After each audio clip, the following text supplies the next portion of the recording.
ask the question, is there opportunities for the East Oktibbeha wastewater district to start to move to the west? Or am I pretty sure? This particular annexation, and that's the legal terminology to expand the district, is annex additional area into it. We have people north of town around Rock Hill that had requested service. Browning Creek is the one that really kicked this off down close to Octot. And that's the reason we had this one would go basically Rock Hill Road and go around the county line and come back across Robertson Road to Highway 25 in even section blocks. It certainly would be appropriate to expand it on the west side of town, depending on how much money that the federal government and the state government wants to provide for infrastructure, which includes water and sewer. Might want to expand the district, and back in 2009 I had suggested if you wanted to make it Oktibbeha County, you may want to drop the east and just make it Oktibbeha County wastewater district, which long term that's probably what the county wants to do. I'll be glad to talk with you later, Mr. Crossock. I know that pertains today. Thank you. I would, since Phyllis is here, I would ask her to sort of make a comment on this and see where this ranks on when we are trying to pursue grants, things like that. Right now, there's no money. Oh, Okay. Phyllis, yeah. Well, We ask her all the time. There is the community development block grant application, that's HUD money, so minimum threshold requirement will be that the money must come through a local unit of government, that being either the county or the municipalities, and at least 51% of the people benefiting have to be of low to moderate income. And that is the main kicker. And that a door-to-door survey will have to be completed by some group other than the Planning and Development District. George and I can't do the whole county, but that 51% low moderate income will be part of the minimum threshold requirement. Water and sewer has been, and I am sure will continue to be top priorities with the state. So is the intent of today's public hearing to discuss expanding this, or is it to satisfy the needs of funding agencies such as USDA? We're talking about expanding it towards the west side of the county. Right now, you have to have a treatment plant, you know what I mean? Mm-hmm. Sure. With some of the ground on the west side of the county being lower ground. I hear all the time from homeowners, you know, my treatment plant doesn't work correctly, properly, etc. Due So to it's the just a soil concern. composition, we experience that a lot. The topography will require, I'm sure, plenty of lift stations. Okay, thank you. okay, thanks. Is it your interpretation that all of Oktibbeha County has an opportunity to be a part of the annexation? The process is 25 signatures on the petition and the board's approval to expand the district. Then we have to go to the Public Service Commission and get the service area expanded to overlay that. But long term, probably all of Oktibbeha County, with the exception of Starkville, Maben, and Sturgis, should be in the sewer district. Thank you. Thank you, Mr. President. Supervisor, come on over there. And like I said, I'll be glad to get with Mr. Crossock later on. I didn't mean to hold the process up today. I was just asking the question, could it be moved, you know, or expanded towards the west side of the county? I know a lot of people have been asking that question.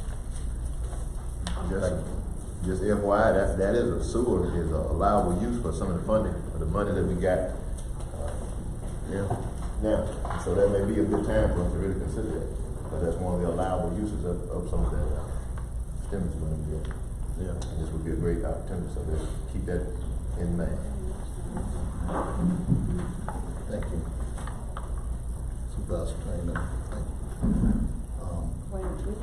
motion and a second, we didn't She said move. she could hear, and she, On the hearing. she has it unmuted. We need a count on the hearing. Oh, I thought we had a final vote on that. Okay. Motion on the hearing, to open the hearing was all in favor of opening the hearing. That was a 5-0 vote. Kind of hard to give Supervisor Miller's vote. She said that she was with you. Okay. She's texting. She's Okay. texting, make sure I get her vote right. Okay, so we have a 5-0 vote, I believe, have a 5-0 vote on opening the hearing for the wastewater district annexation. This is a time to ask additional questions if you have some, so, I have none. I think it's a good thing. It's expanding east, west, north, south, either way. I think it's a good thing for those residents that are affected. Certainly clears up a lot of the problems that you have with treatment plants and things like that. It's just a lot cleaner way of getting rid of the waste, which is something that is necessary. So I'm good with it. are there any additional questions or comments? If not, I need a motion to close the public hearing. So moved. Second. Motion by Supervisor Trainer, second by Supervisor Howard to close the public hearing. All in favor? Aye. Supervisor Miller. Nah. Motion carries 5-0. We're gonna open now for citizen comment. Citizen comment period. If we have any citizen that would like to come forward for comments. Seeing that there's none, citizen comment period. Move forward with, is that tax roll or we go straight into assessment changes and homestead deletion? I don't know. Mr. Alan Morgan is not here, so I believe that is assessment changes and homestead deletion. We have two from Ms. Kubiak. Got one for assessment change and two for stipulation. Motion on the assessment changes. So move, we grant the request. Second. Motion by Supervisor Howard, second by Supervisor Montgomery, that we grant the request for assessment changes. All in favor? Aye. Motion carries 5-0. I'm gonna say 5-0 unless Supervisor Yes, sir. 5-0. Miller tell us no. She's not sitting there. Okay. Yes, sir. Next is homestead exemption. Need a motion for the homestead exemption. So move. Second. Motion for approval for homestead exemption by Supervisor Montgomery, second by Supervisor Howard. All in favor? Aye. Motion carries 5-0. I'll go down and get that. Who would have come to me?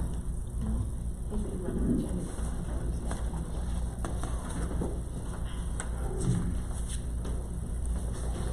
Thank you.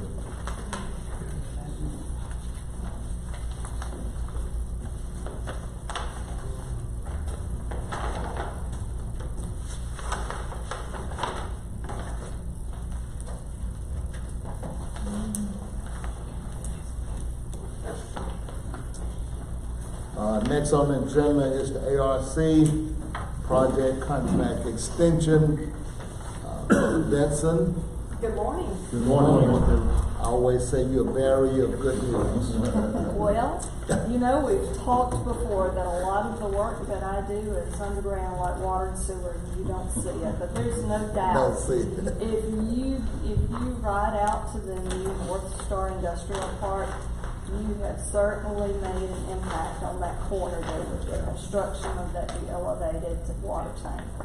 And we are nearing the completion of that project. However, there's still a little bit of money to spend, a little bit of work to be done, and your contract with ARC expires this month. So I am bringing to you today a letter requesting a 5-month extension, which will get you to the end of the calendar year. So, I'll make the motion to extend. Motion by Supervisor Montgomery, second by Supervisor Howard, that we grant the extension to December 31st. All in favor? December 31st.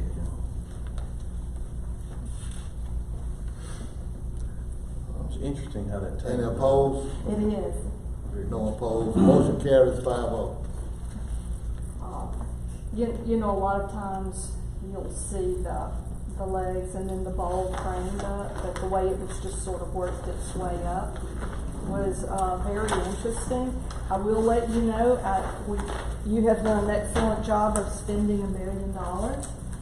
We're down to the last $71,000 in construction. So MDA will be coming soon to monitor that project. And, you know, you don't have to go, I'm the one that has to go, because I'm the one that will deal with them, which essentially is an audit. But so far, everything has been smooth. I don't anticipate any hiccups along the way. So I will let you know that ARC is accepting pre-apps until August the 31st. There is a set aside of money for industrial park development. This is the project of the governor. So we have 2 funding opportunities. One for industrial park development. I am working with the link right now on probably addressing some more issues at North Star. I'll be coming to you about that in the very near future, and then the regular ARC. It also is not too early to start thinking about CDBG. So it will be more than likely May of next year. They are still reviewing the applications that they received this year. But you always in the back of your mind need to start thinking about that. A bit of housekeeping. Do you want me to leave this with you so that you can get copies? And then I'll just pick it up from you later. Thank you. Thank you, Mr. so much. FYI, headed to Sturgis. They have a CDBG project and offer some water well improvements. We're opening bids for the second time today because the first ones came in so high. So Good deal. anyway, Good thank luck. you. Thank you, Ms. Willis.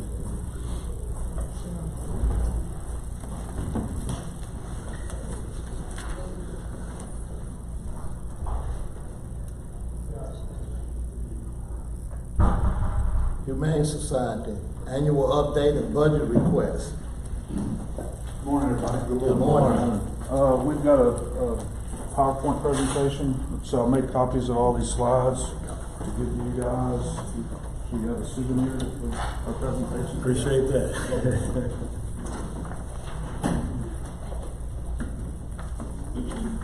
All right, thank you. Thank you. You want a copy? You want a copy? I emailed it to Berkeley if you want to call her. You should have it in your email. Okay, good deal, thank you. I think it went out of here. We'll try to blow through this as quick as we can. Thank you for the opportunity to speak today. My name is Rick Welch, and I'm here on behalf of the Ochs County Humane Society to tell you about our organization and to present our annual budget request. OCH was founded in 1978 with the mission to promote domestic animal welfare. It is based on the belief that the community has the responsibility to treat animals humanely. Our 4 primary programs are to operate the City of Starkville Animal Shelter under the contract to the City of Starkville, and this will be the main focus of this presentation and what your funding supports. But I'd also like to tell you briefly about the other programs that we provide, which includes providing humane education, advocate for and facilitate spay and neuter programs and operate the OCHS Express, which is our regional animal relocation program. Let's start with the spay and neuter program. The most effective way to reduce the number of homeless, unwanted pets is spay and neuter. OCHS operates the snip and spay to meet the needs of those in our community who are unable to afford the surgery at their local veterinarian. This is an educational component too. Many people think that they have to wait until their pet has one litter or until their pet turns a year old, or that neutering their dog affects its protective instinct, all of which are false. Spay and neuter actually prolongs an animal's life. Conservative estimates show that a fertile cat can have 1 or 2 litters per year with an average of 4 kittens per litter, and a fertile dog can have 1 litter per year with an average of 4 puppies per litter. Just to give you an idea of graphic representation of how spay and neuter can affect the overall population of unwanted pets. If you start with 2 unaltered cats or dogs, their first litter may yield 4 kittens, resulting in 6 total cats. The same 2 cats have another litter of 4 kittens. At the same time, the first litter each has 4 kittens, resulting in 26 total cats. At the start of year 2, the same 2 cats have another litter of 4 kittens, while the cats from litters 1 and 2 each have 4 kittens, resulting in 126 total cats. The same 2 initial cats have another litter of 4 kittens, while the cats from litters 1, 2, and 3 each have 4 kittens, resulting in 626 total cats or dogs in just 2 years. So you can see what a huge effect spay and neutering those initial 2 animals can do for our community. Over the past 3 years, OCHS has spayed and neutered more than 5,200 pets owned by members of our community. If each of these pets would have otherwise had 1 litter of 4 puppies or kittens, that would have resulted in more than 21,000 pets that could have ended up on the streets or in the shelter. And we're just using an average of 4 per litter. We all know that you see litters of 8, 10, 12 cats or puppies. So that's just using the average of 4. Community members using this program must meet income requirements and pay a small copay, if they're able, of the $30 to $50 per surgery, which is usually based on weight of the animal, with the balance being covered by grants we obtain from entities like PetSmart Charities, Petco Love, and the Bissell Pet Foundation. Pending grant availability, OCHS would like to keep spay and neuter programs numbers at the 2019 level, which is roughly 1,600 surgeries per year. However, you can see a downtick in the graph on 2020, and that was basically due to COVID when we couldn't even open, and we're still adjusting to that to this day. Next, we have the OCHS Express. Despite our spay and neuter efforts, including spaying and neutering every animal adopted from us, there's too few adopters in Mississippi for the number of animals that enter our shelters. Of the 2,000 plus dogs and cats we care for each year, only around 900 are reclaimed by their owners or adopted locally. Meanwhile, there are shelters up north with an abundance of adopters and resources to care for pets, but stricter spay, neuter, and animal welfare laws mean there are fewer adoptable pets. To meet the supply and demand issue, OCHS operates the OCHS Express, which transports pets from overcrowded shelters and rescues in Mississippi to organizations as far away as Oregon and Massachusetts. The only way this program works is through economies of scale. In order for OCHS to be successful in transporting southern pets north, we must work with other shelters like ours that are overcrowded and underfunded. It is much cheaper per pet to transport 40 pets at once rather than just 4. We're a regional program serving organizations such as Columbus Lounge Humane Society, Louisville Animal Shelter, Tupelo Lee Humane Society, and several cities and counties without shelters. So, that's a partial list of some of the people, groups we work with, and that's a partial representation of where we transport to. Completely funded by grants, the OCHS Express has relocated more than 8,500 homeless pets over the last 3 years. Each of these pets is quickly adopted at their destination, and of course is spayed and neutered to ensure fewer unwanted pets. Without the OCHS Express, these pets would have languished in Mississippi shelters or they would have had to been euthanized. We average a little over 3,000 animals transported each year, both cats and dogs. Outnumbers were less in 2020, again,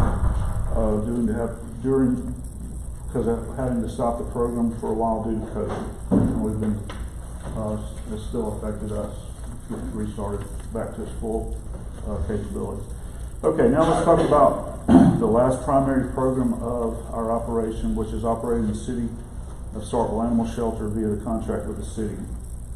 I'd like to emphasize that the funding that we request from the city and county goes solely to operate the shelter, not to fund any of the previous programs we discussed. Also, we do not consider this a charitable donation. We are a contractor being paid to manage the service. OCHS is run by an all-volunteer board, like the three of us in attendance today, and with paid staff to provide daily operations. Every year, the Starkville Animal Shelter takes in more than 2,000 homeless or unwanted pets from Starkville and Ottavia County.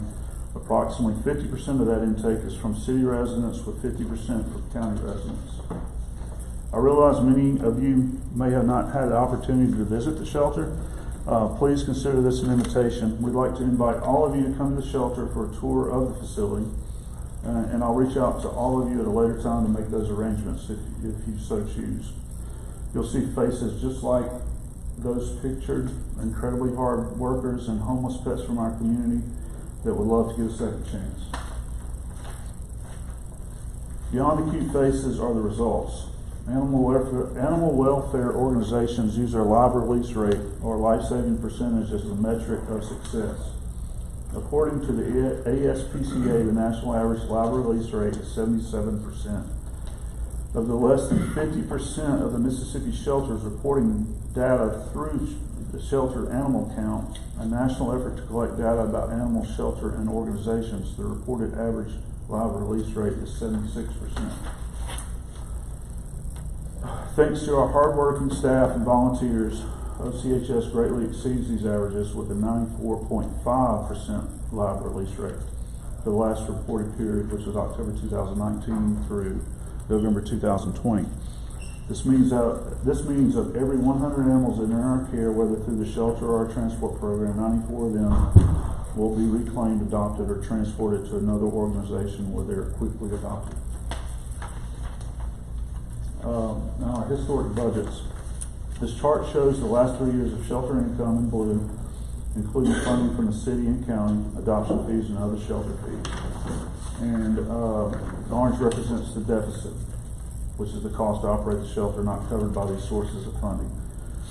You notice in 2020, got an uptick in the blue, the income. That's due to some COVID money.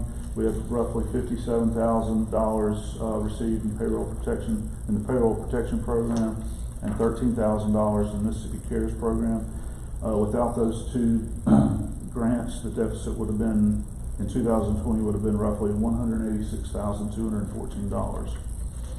The deficit has totaled $440,630 over 3 years, which is an average of $146,877 each year, which we have had to either fundraise or cover to pull from our emergency funds.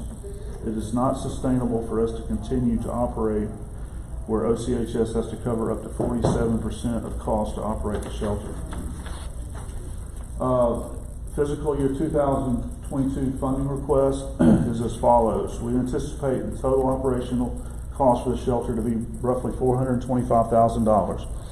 This includes salaries and benefits for the shelter operation staff, routine vaccinations and veterinary care, cleaning supplies, repair and maintenance of facility, food, supplies, utilities, and lawn care, among other things.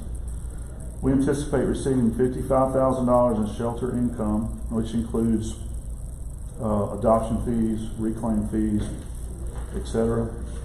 And we are requesting that the city and county split the remaining $370,000 operating costs. This 50-50 split is based on the approximately 50% of animals received from the city and 50% from the county.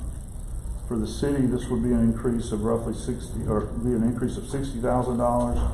For the county, this would be an increase of $150,000.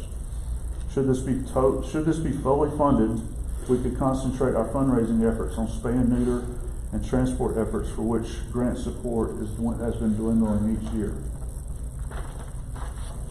Okay, a quick case study.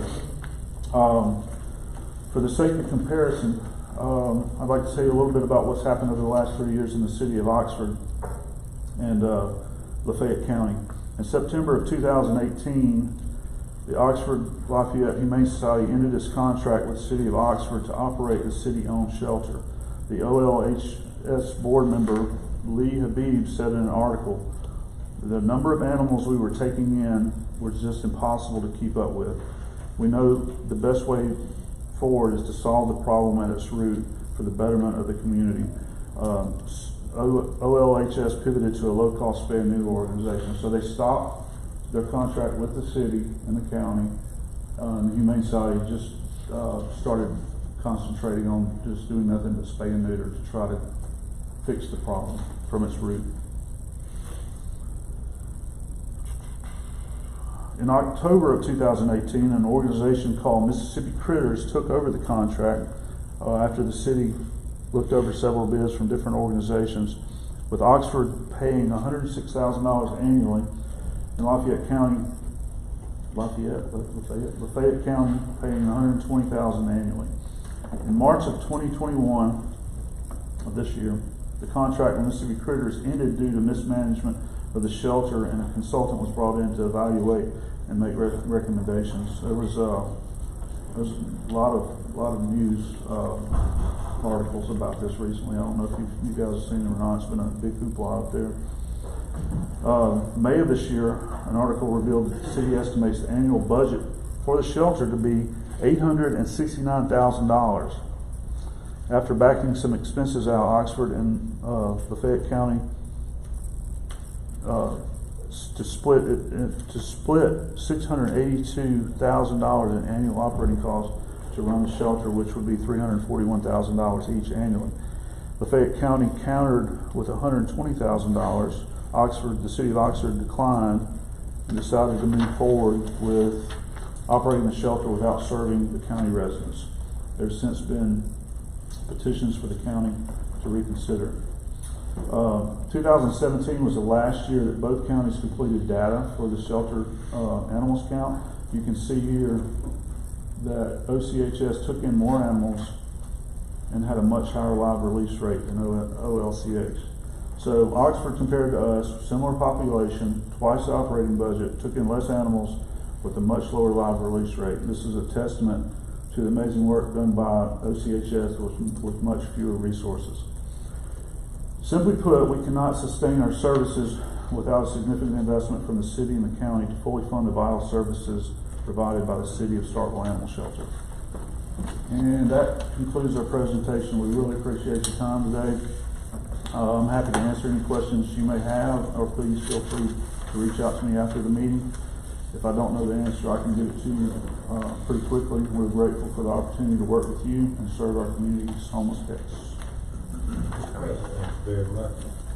I have two questions. The first question is, if someone wants to donate to the animal shelter, could you give a contact number? Because we do have Facebook and everything going out right now, so there'll be an opportunity to get some money. OCHSMS.org/donate is an easy way to donate online. Say that one more time. OCHSMS.org/donate. And what's our phone number at the Phone number? 338-9093. Yes. So if you want to donate, you can call 338-9093 or go to our website and hit the donate button. Second question, we've been discussing options for people who have youth court issues and looking for places for them to volunteer. Judge Kelly's talked to me a little bit about Is that something that the Humane Society is interested in continuing this discussion, and as far as with the justice court system as well? Yes. Thank you. That's all I have. Thank you, Mr. Robinson. Are there any additional questions for the representative from the Humane Society? You offer a great service. We Thank you. It'll be, Duval County will certainly be a worse situation, a bad situation without you. We have cats roaming the county now. Oh, yeah. And I don't know how do we resolve that situation because we do have some homeowners who just let them have litters at will. It's a daily fight. It's daily. Every day we're dealing with something like that. And, you know, all we can do is keep on keeping on. And it's spay and neuter, not only through getting the pets spay and neutered, but the education part of it too. You know. If you have people that you know that may not be aware of our spay and neuter program, we would be happy to provide them with that information because many people just think they can't afford it, and we have been known to help, you know, especially community members like that have a large number to reduce their population. That's what I was gonna ask, someone out in the county, his district, our district, whoever, and you see a issue, a problem, could they come to you, or could we come to y'all to this area to educate? Yes. Like you said, you're trying to get to the root of the problem. Depending on the problem, if it's just overpopulation, Overpopulation, yes. you know, like I said, dogs having puppies having more puppies, you know, more dogs. That's one of our biggest problems is people think it's just normal for their dogs to wander around and have puppies randomly, and you know, all they have, if they just get them spayed or neutered, they still have the same pet. They don't want the puppies, they give the puppies away or the cats away when they have them. So let's just get them spayed or neutered still, but that's gonna be just as happy, they're gonna enjoy the pet just as much, and they're not contributing to the problem. So, okay, thank y'all for your time. I just have one more question. We do have, cats in particular, who are roaming the area.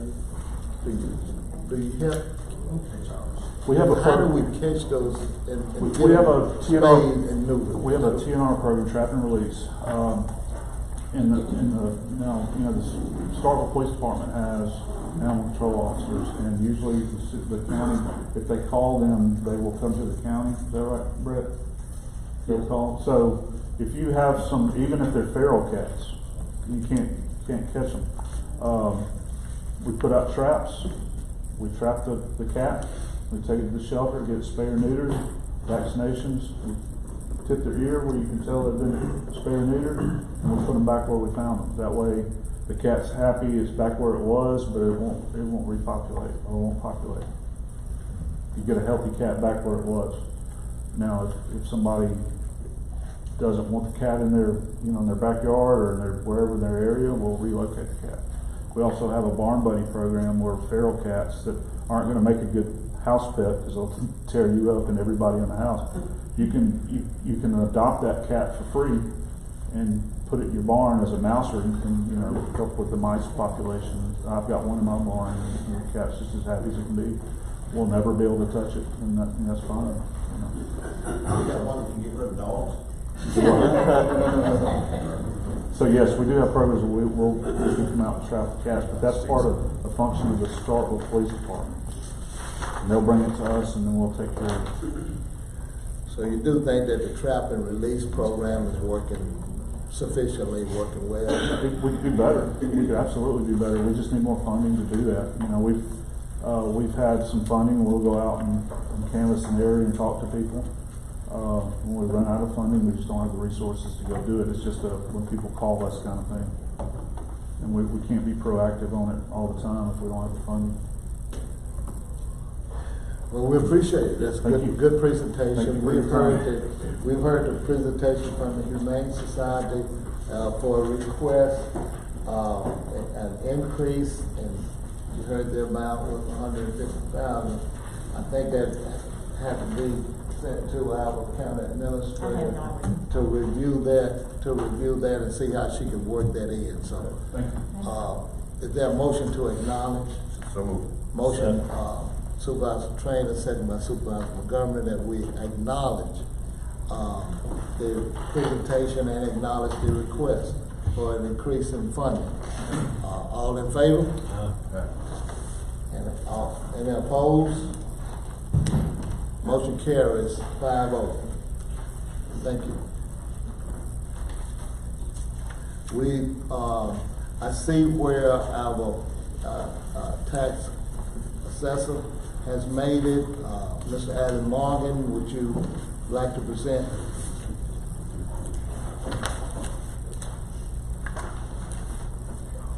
Good morning, ladies. Good morning. Good morning, Mr. Morgan. I'd like to present the tax roll for 21 year to the board, real and personal. I move we accept. Motion by Supervisor Howard, second by Supervisor Montgomery, that we accept the tax roll coming from our tax assessor.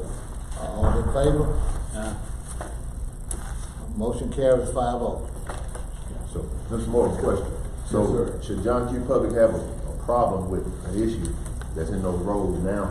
Is the time where they need to start the process of trying to dispute it and go through the process of trying to? Well, normally the chancellor clerk will run an ad in the paper, I've got it on my agenda. and then they gotta file a written notice with the clerk of the board, and then we can go forward with it. Okay. So if they wanna come on by, we'll be glad to talk to them. Hopefully, She the press will normally pick it up runs and let the public know. 'Cause, last year we had a concern I've about got it on that. my agenda to get the motion. Instead of waiting till you get the tax bill in November, then Yeah, we'd be glad to talk to them. be surprised. Anytime. Yeah, Sure. that's right. That's it. That's a good observation, thank you. Okay. Thank you, board. Mr. Morgan. Okay, Thank you. thanks, Mark.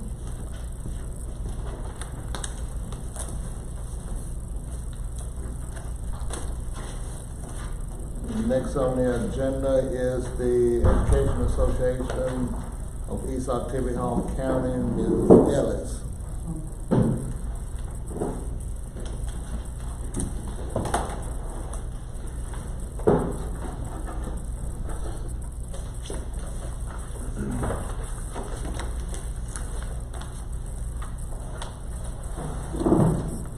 Thank you, and I'd like to thank you for this opportunity, for being here again today. And I'm here representing and speaking on behalf of the concerned taxpayers and citizens of the county as it relates to the sale of the Moore High School property to the Dominion Wildlife. Again, we object to the sale, and we'd like to share with you information collected from our independent investigation in this matter. Mr. President, I have provided each of you a copy of our concerns and would like for the members of the board or your lawyer to provide answers to our concerns as well as give us results of your independent investigation. So I'd like to just, if you would take one for the Board of Supervisors.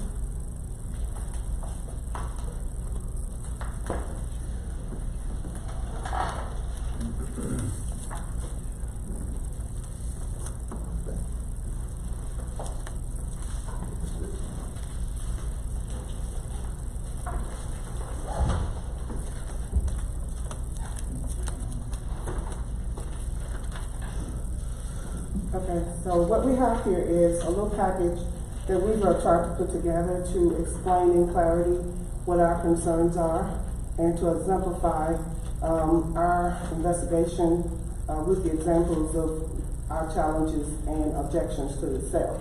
Now, today being July 6, 2021, these are the findings and discrepancies. And please provide answers to our concerns as it relates to the independent review of our information received from the Oktibbeha County School Board District as well as other offices. Here are the following concerns and findings as well as questions. Okay, the first question here is, and it relates to, we have an exhibit in the back here, exhibit number 5. If you would turn to exhibit number 5.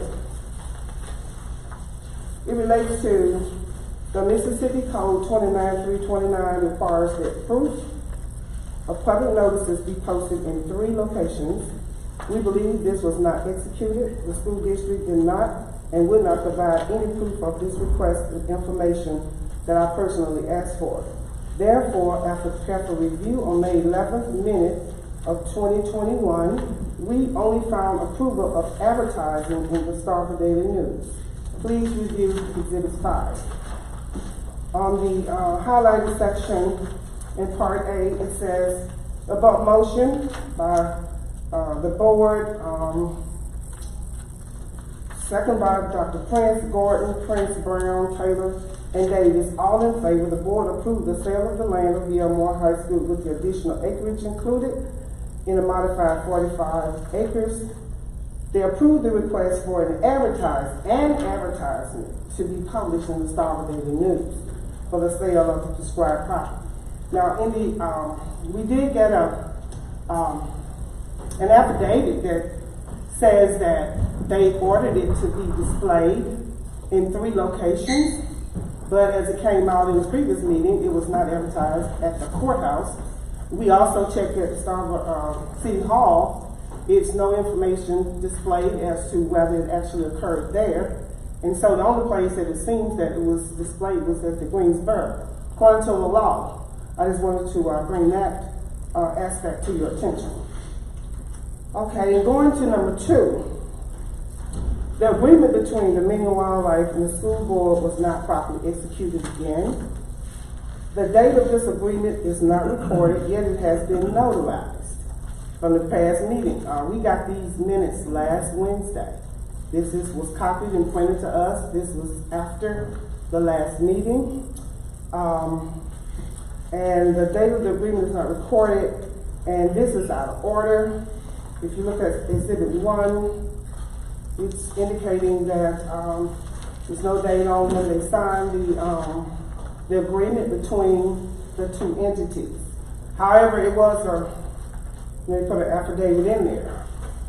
Okay, and might I just say, going back to the advertisement, we feel that had it been done properly, we may have had the opportunity to be included more so than what we are today. Mr. President, on number 3, please explain to us how the information released to us on June 30th contains your action to be acted upon today.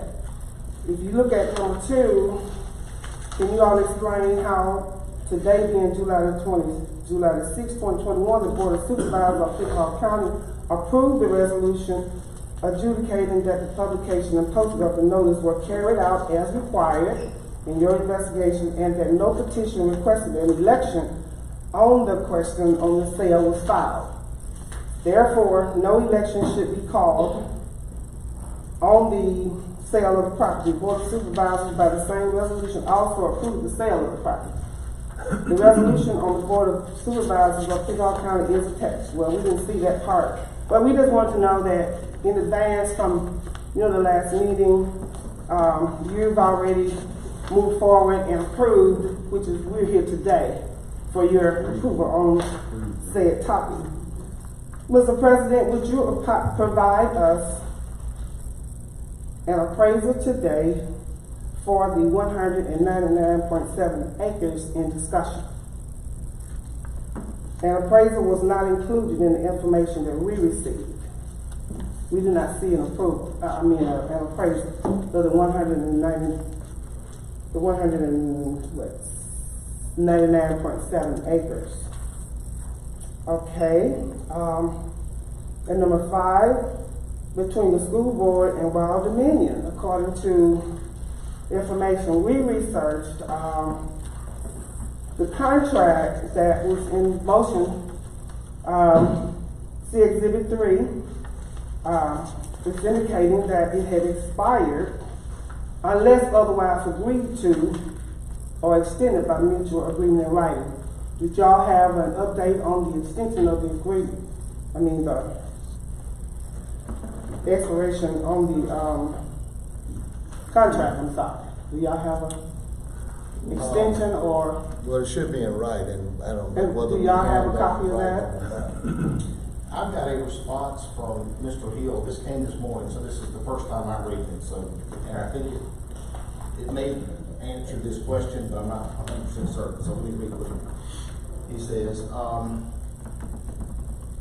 So the controlling statute for 29.329 requires that the Southern School Board to enter into a contract for the purchase of other property in the county of equal value to that being sold.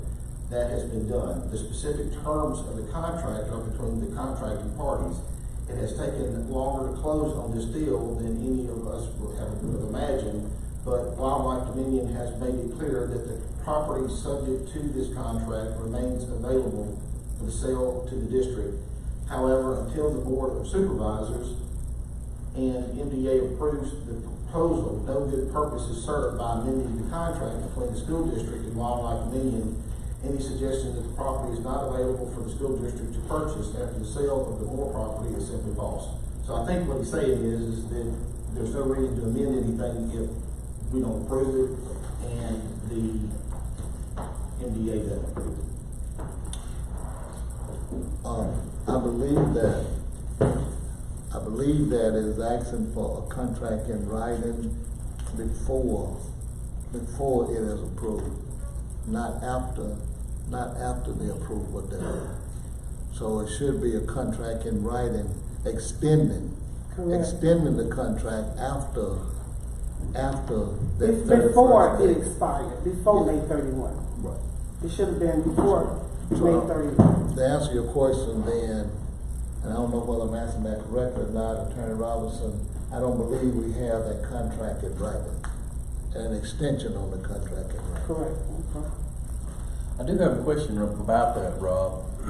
No words in, this was Exhibit 5, and I'm just trying to clarify. Is there April 13th meeting, when I say they, the school board, on that very last page, which would be Section A, the potential sale that they've got highlighted, did the school board approve this, I guess unanimously, I don't know, back on the 13th of April, and it was approved on the 11th of May. Am I wrong? Or and I guess that would be before the 31st of May. The school board has accepted the contract that you're. You see what I'm saying? I'm understanding the question you're asking. I'm trying to say, didn't that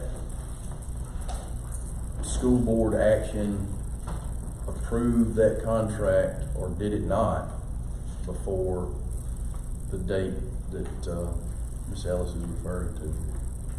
I don't know. The simple answer is yes, they accepted the contract that was provided for them at that time.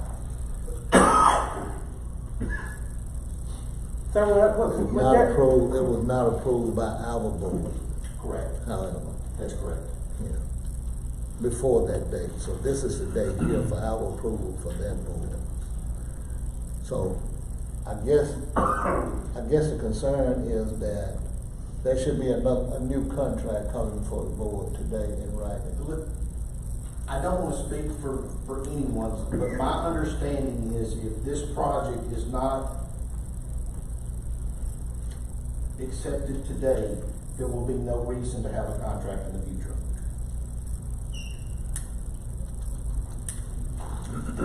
Well, let me just expound on this Exhibit 5. What we're saying is what came out in the previous meeting about what the code instructs to advertise. The minutes only show that they approved and stated, the minutes state what the board does, start with Daily News, but consequently, we have information given to us last week that it was in 3 different locations. That's the discrepancy. Whereas I'm saying that only Star Daily News, other entities, or even ourselves or anybody else were not given the opportunity to be included. And so that's a discrepancy based on what the law requires. And this is your opportunity to address that and to investigate that. But we just wanted to bring it to your attention. We're just saying that we investigated certain issues and bring it before your attention. Let me expound on that, and I guess I've read 29.329 Mississippi Code, and it says that it shall be posted. One of those shall be posted at the courthouse. but we didn't have a posting at the courthouse, I don't believe. That was stated in our last meeting. And it didn't say that it may be posted. It said that it shall be posted at the courthouse. City Hall also I stated. guess I'm trying to answer your question. Attorney Robinson, you might want to expound. My understanding of what Mr. Hill has told me was that they had, I've got proof that it was in the paper 3 times. I think that we can agree to that. I was told by him that they have an affidavit, or he has an affidavit and some of the stuff he said that they have posted it 3 times. I can't attest to that because I didn't see it posted in the locations that they're telling. So I don't want to give testimony to my board that I actually saw these things, but we've been told by their counsel that they have posted these things in the required places. I don't know how they would prove it other than by affidavit that they actually posted it from their standpoint, other than it still being there, and obviously it's not there, I looked. So I didn't see it. So I don't want to give testimony to this board that what I don't know. And let me just add to that part. We also contacted and asked the question of what proof can you show that it was advertised in these other 3 locations. The response was, we have provided you with, I guess, the package here. The lawyer knows what's been provided, and that is the end of the release of information. It was not a yes or no as to what proof you have of whether or not it was posted. So the issue here is we're saying that the minutes dictated what they do, and they did what the minutes said, but in addition they've added that they did these other things, and which is not adding up. And finally, according to the Mississippi Code 29329, a swap for this process is not allowed. Please exhibit number 4, and we just, as before, we were talking about how they interchange the word swap, sale, etc. Well, in the end, now it's saying that it's sale, but on exhibit 4, in the minutes, dated April 13th, the agenda, if you notice, it was adopted, and on the next page, they're talking about approval for a swap. So, of the BL more in addition to additional acreage. So it's a back and forth. In fact, what have you found that this is what is actually happening? And might I say that we come before you because we are concerned as citizens. And again, we still feel that we've not been given a fair opportunity. We have contacted other entities beyond you, your organization, to approve it. And we have gotten responses, and might I also add that we are pursuing this issue to the fullest extent. And we're very serious, and we have in our capacity the assistance required to receive justice. And I thank you very much. Thank you, Ms. Ellis, for that report. This was directed to me as president. I don't have an answer to all of those questions. I did see something similar to a notice I believe you provided, or someone provided a Xerox copy of the announcement that was put in the paper. The announcement talked about the sale of 16 section property, 45 acres plus or minus. It didn't say anything about, first of all, the 43 acres plus or minus, which is what we're talking about. And 2, I noticed that it didn't say anything about East Octavie East Octavie County School. It didn't say anything about BF, about Mohawk School District. So I guess that's what is required by law, but it's misleading. It's misleading to the general public, I guess, those individuals who have a legal mind could decide on what section it's talking about. It talked about section 15, township 17, range 15 east.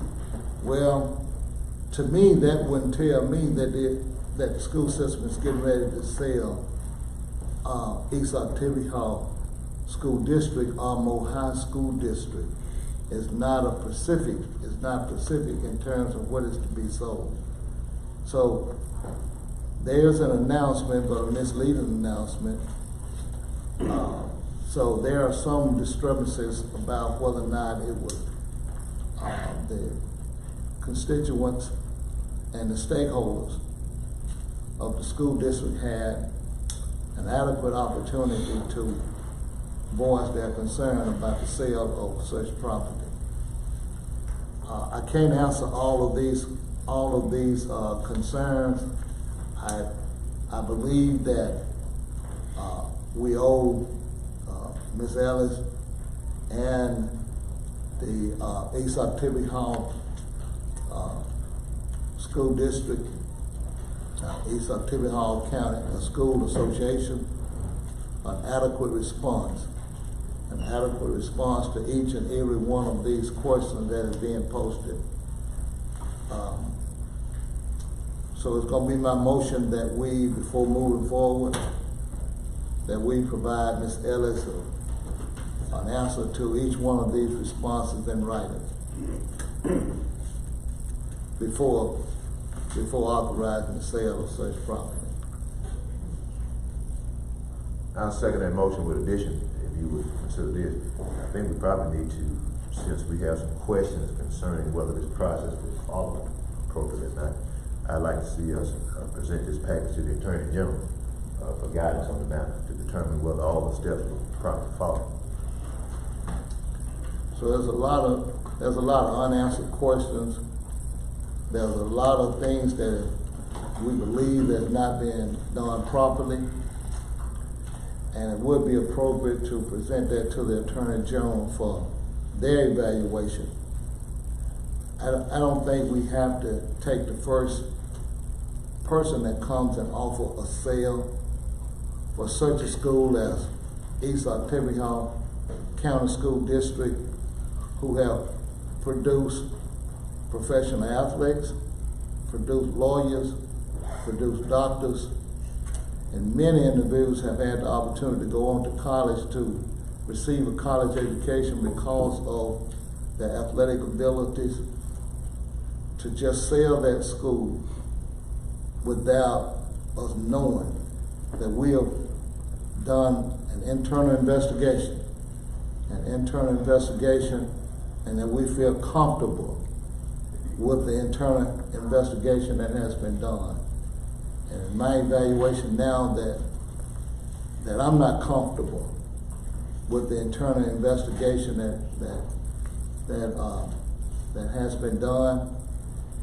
And so we have a motion, and I accept a friendly amendment to your motion, Supervisor Traynor. Supervisor Traynor's motion is that, would you repeat your motion, then it becomes your motion since you have an amendment to it.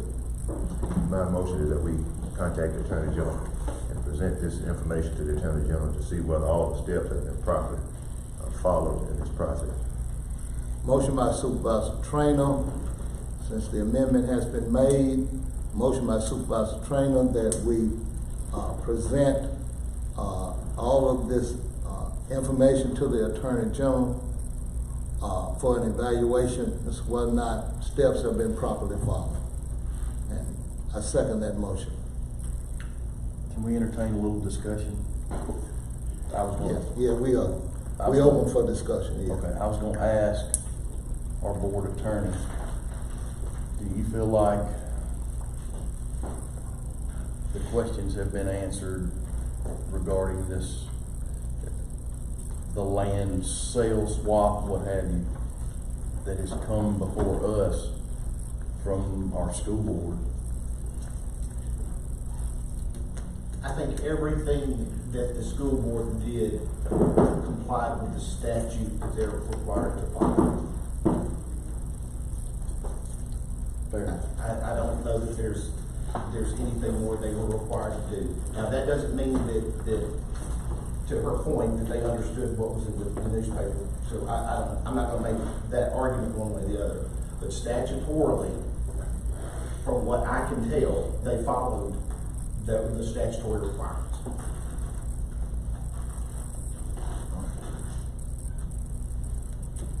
Thank you. Is it statutory, Attorney Robinson, is it statutory that an announcement of the sale shall be posted at the courthouse? Is that statutory according to They claim the code. Their claim is that they did. They're not agreeing that they didn't do it. Right. They're saying that they did do it. And that's what I didn't want to throw a fly in the ointment, but I was gonna, Yeah. looking at this legally. Miss Ellis, and thank you, Miss Ellis, for coming, said that she didn't feel, and that organization didn't feel like it was published. They say that they did publish it in the places. At that point, it becomes kind of a he said, she said. And I can't provide testimony to it because I just didn't see it, and I don't want to sit here and tell y'all something I didn't see. That being said, Mr. Hill, the attorney for the school board, feels that they have done the things they were required to do. And they feel like that from their standpoint, the threshold for them to get to decide to sell this is if it's in the best interest of the school district. Now keep in mind, this doesn't mean what used to be the school district. This means the current school district, and that's the point that he's making, is he feels like it's in the best interest of the current school district. Now I completely understand their argument, and some of the ideas that they have are great ideas. Ms. Ellis has worked tirelessly over the last 5 years to find ways to make this work. But the issue for y'all today is whether to accept the proposal that you have in front of you because of what you have or not. And regardless of what you do, you're gonna, from two different standpoints. You've got a business that's looking at this as a business transaction, and you have community people who are looking at this as something else, that it's more about their being able to do projects in their community. And so these are two competing ideas that are not necessarily going to work in the same agenda.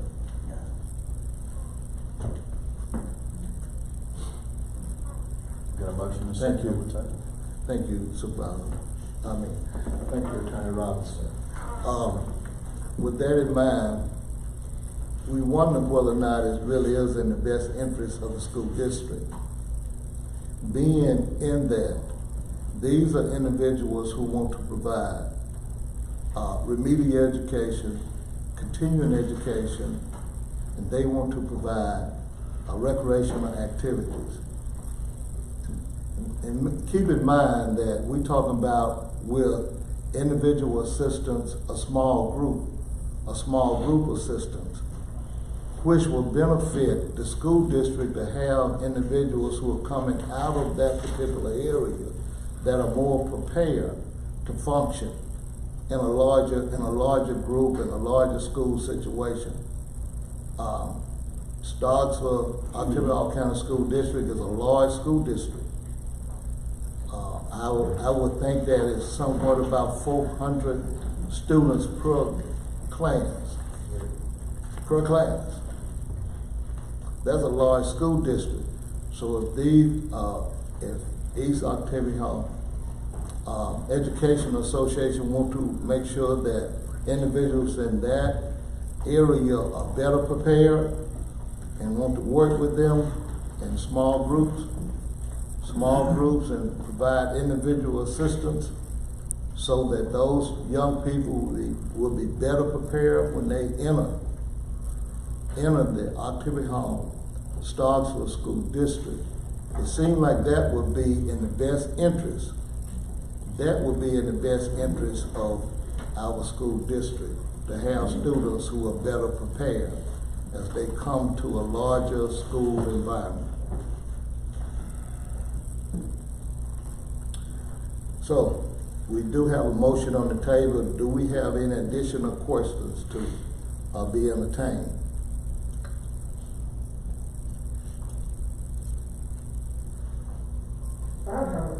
Did you get any results from your? You can't open this back up to the public. Now we've got a motion on the table. We've got to carry.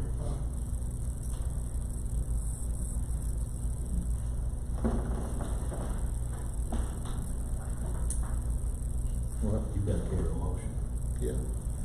Any additional questions? No, I don't have any. No additional questions. Been motion and second. No questions. All in favor of Supervisor Trader's motion? Would you raise your hand? I didn't get a vote from Supervisor Miller. Ms. Miller is a no. Motion fails 3-2. Motion fails 3-2. And you and me got 2 nays. 3 nays. I would like to make the motion to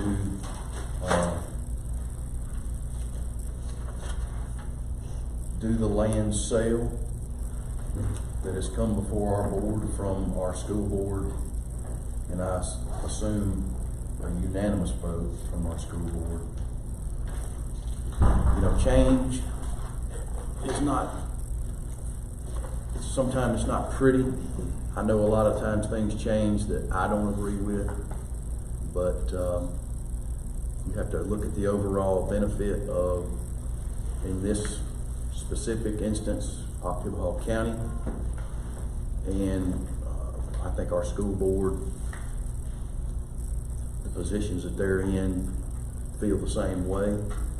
Otherwise, they wouldn't have sent this to us unanimously. So I make the motion that we do the land sale swap of B.L. Moore High, that the school board brought to us as a board of supervisors. That's my motion. Now, second, and let me say this. I'm not voting in favor nor against either party. Let's wait till the question. Okay, go ahead. You got a second? Yeah, I am second. Motion by Supervisor Montgomery, second by Supervisor Howard, that we move forward with the sale swap. Now, are there any questions? Discussion. Discussion. My vote to move forward with this is neither against nor in favor of either party on either side of this. My vote is to support the members that have been elected by the public to sit on the school board to make decisions that's going to impact our children for generations to come. So therefore, I am here based on them being the elected leaders and them being the decision makers, and based on their research and based on their outcome, that this is the best step going forward for the Ocklawaha County School District and the children that it serves. My hope is that Dominion will move into the community, upgrade the community, work with the community to the extent that they can, and somewhere down the line, if they become really, really successful, continue to partner with the community to maybe get a community center or something like that built. So I'm not looking at this initial vote as killing the whole deal. I think there will be opportunities down the road for community and Dominion wildlife, and I think it will address an immediate concern about a dilapidated building that's sitting in your community and continuing to dilapidate. So therefore, that is my reasoning for voting to support our school board and the administration for our children. Are there any additional questions or statements? My only statement would be, I wish that all the parties could work together. I see where it can work together, but evidently I know somebody that sees, so I'm sad for that. Have a motion and a second to move forward with the sale. All in favor of moving forward with the sale? We didn't get a vote. Supervisor Miller is a yes. All opposed? Motion carries 3-2 to move forward with the sale, transfer or swap of land.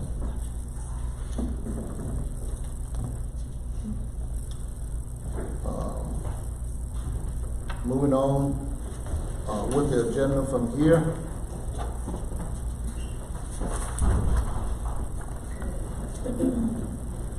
Reed Road Bridge, Mr. Pritchett, if you would come forward.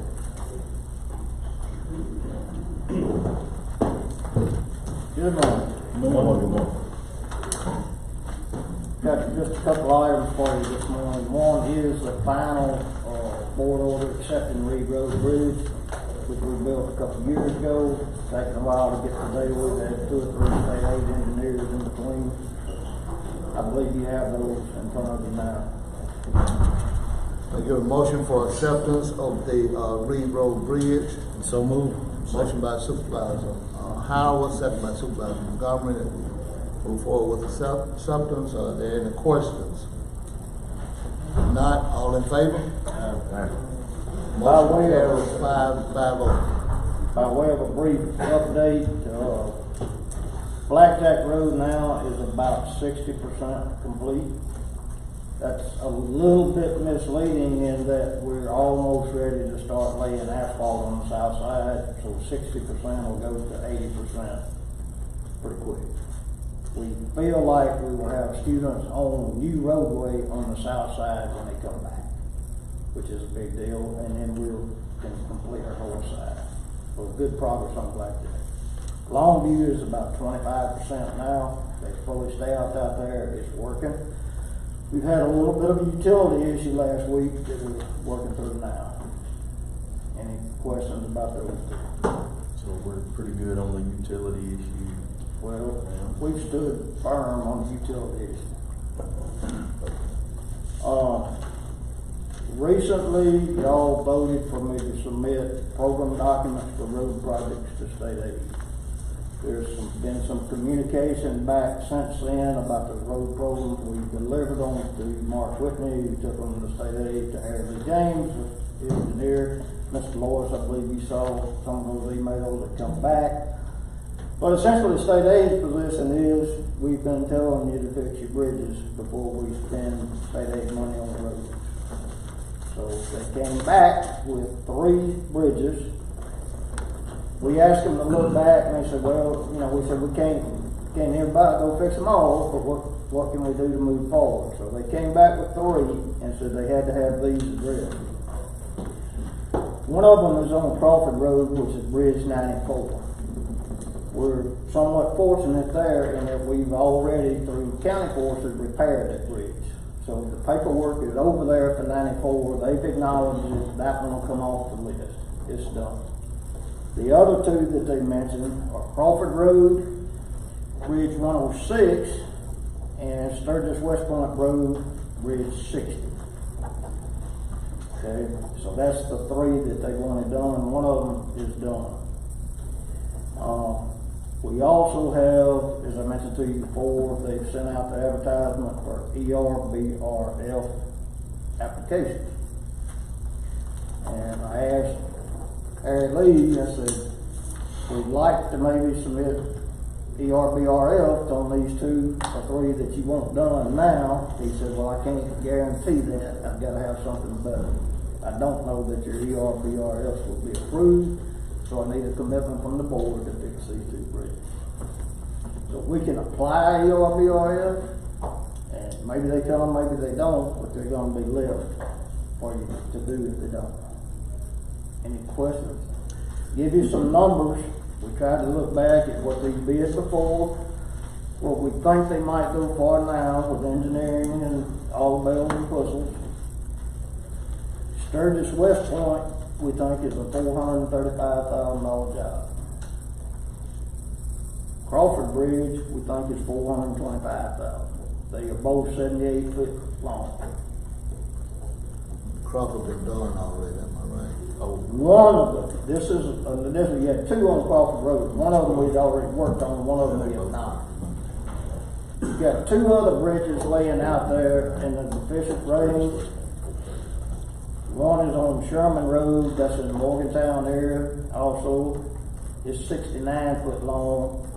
We think that's about $350,000. Where's that one?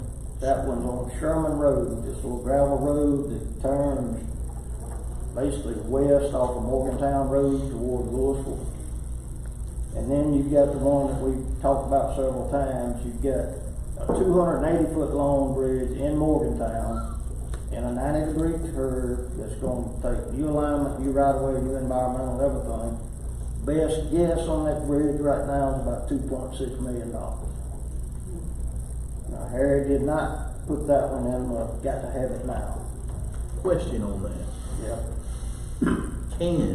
Could we, if landowners agreed, could we change that road up the way it sits? I'm just asking. You will have to build a bridge. I'm taking that as to move the bridge. To simplify the bridge where it's at, I know exactly where it's at. Yeah. I'm gonna die. It's gonna, they won't let us, it's sort of like the bridge we've had down here on Hot Top where we talk about overlaying and going right in the curve and say they don't like it. They're not gonna let us build this bridge right back where it was without coming into it straight or moving the bridge over and straightening the line. So yes, to your question, it won't shorten it. We've looked at that. We've actually done a good bit of survey work out there. Can't shorten it. There's gonna be new right of way, there's gonna be lots of environmental work to do because it's crossing Oxford River, it's in bean fields, it's just gonna be a big job, any way you look at it. Where would this funding come from? Heck if I know. I will tell you, and John Altman spoke to this in our county engineers meeting, and again, he said, we only have $89 million in the state this time for ERBRF monies. Those priorities are going to come to jobs that are shovel ready or close to shovel ready. So your Morgantown Bridge would not be in that category. Crawford and Sturgis West Point probably. I think we could probably work them in right away that we have. Question, and I know Supervisor Miller's not here. Again, I don't have one in my district. Could we put in for the Crawford, Sturgis West Point into Sherman? I need your direction to put in. If that's what the board wants to do, we'll prepare those ERBRFs, but they're not going to move forward with programs on your road projects until there's some satisfaction that two of those three is going to be addressed. Being Sturgis West Point and Crawford. That's your suggestion, to do those two? I don't mind doing Sherman also, and I'll do Morgantown if you want, but I think your chances are really, really slim of getting Morgantown bridge through. Just for everything that's got to be done, and for the lack of funding. And you're talking a pretty big percentage of $89 million chunk to do that. So 1.2 million roughly would do the Crawford, Sturgis, West Point, Sherman Road, what I'm seeing. Yeah, and keep in mind, we can ask for Sherman, but if it gets declined, that's not one of Harry's sticking points. The Sturgis West Point and the Crawford Bridge are the two that he needs addressed. If they were to be declined, I'll be coming back to you, as the board said, I can't move forward with your road programs until we do something with these two bridges. Well, That's not Pritchard, that's state aid's position. Yeah, we need to move forward with the road programs. So these are the three that they seem to think that must be addressed. They gave us three, two at Crawford and one at Sturgis West Point. One of them at Crawford we've already addressed. So Right, you've basically got two in front of you that are in the got to have it done list. What number bridge is Sherman Road? Sherman, is bridge number 9. Its rating is 38.8. Your Crawford Road that we still have to do something with is 106. It's at 34.8. Sturgis West Point is bridge number 60. It's at 69. And then the Morgantown Bridge, the big bridge, is bridge number 26, and it's at 21.9. Now, your sufficiency rating, just don't be misled, it's not all about necessarily the condition of the bridge, because it includes traffic counts and that type of stuff too. But those are the ratings.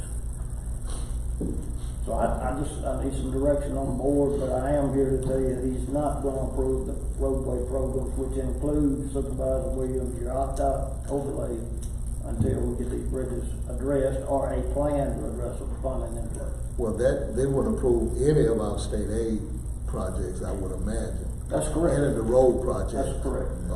Until this is addressed. Until we get these two bridges done, Crawford and Sturgis West Point, in some fashion. I motion to move forward with Crawford and Sturgis West Point. That's an ERBR application. That would be, I think we've got a month to get those applications in. Mr. Boyce, we probably need some help from you on the county side. There's a little bit of county information they want on that too. And then they say they will make a selection within another month. So we're August, September, before we hear on whether we get them or not. So, funding wise, is there enough funding for the 3 bridges, Crawford, Sherman, and Sturgis West Point? There's 89 million out there. It's just a matter of how they allocate it. Okay, well, let's go for 3. There you go. Let's go for 3. If we don't get, Still gonna be short, but we got. but if we don't get the third one, we won't get it. Knock it off. Okay. Is that okay with everyone?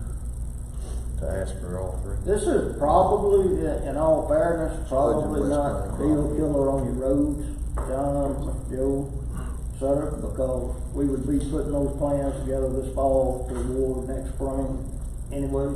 So, maybe by the time we figure out whether we did or didn't on ERBR, and if that fails, y'all can make another decision on how you want to approach those bridges. But, we won't start on the plans on the road jobs until those programs are approved. That's what tells us to go to work. Okay? Okay, we have a motion by Supervisor Trainer, second by Supervisor Howard, that we move forward on Sturgis, West Point, and Crawford Bridge. Are there additional? And Sherman. If that's okay. Right, Sturgis West Point, Crawford, and Sherman. And Sherman, okay, and Sherman. They're not going to be difficult applications for us to put together because we applied in the first round. We'll have to update some numbers, to current cost, but we've got the information to put the applications together. Now, program doesn't necessarily mean that we're gonna have the funding right now to be able to do all 4 bridges at this particular time. Correct. We had to work out the funding. Not gonna approve the programs in front of them now for the roads until we have a definition on repairing 2 of these 3 bridges. 2 of the 3. Yeah, being Crawford and Sturgis West Point. And they kind of been telling us this for a long time. Sherman's just kind of a bonus if we got it. That'd be great. That's right. All in favor of all those bridges, Sherman, West Point, Crawford, and Sherman, Sturgis. Well, let me repeat, Sturgis, West Point, Crawford, and Sherman. All in favor? Rob, in your notes, that's bridge 60, bridge 106, and bridge number 9. I have one more that I thought he said that I don't have here. Sherman, West Point, Crawford. Sturgis. Sturgis West Point. Sturgis, West Point, Crawford, and Sherman. Sturgis West Point is 1. Sturgis West Point is 1. That's bridge 60. Crawford Road is bridge 106. Sherman Road is bridge number 9. What is Sturgis? Sturgis West Point is 106, is Bridge 60. 60. Crawford Road is 106. Sherman Road is bridge number 9. Okay, what's the,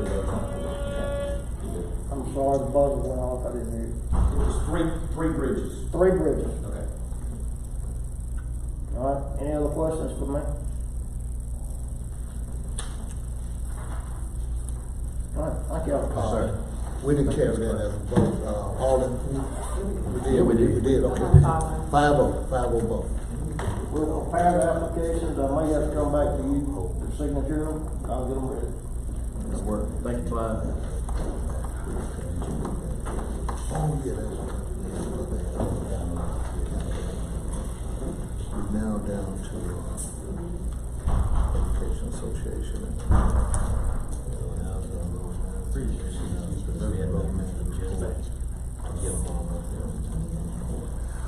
Since if it's okay with our road manager, we have an engineering firm that want to report on Occidental County Lake Dam, I believe, County Dam.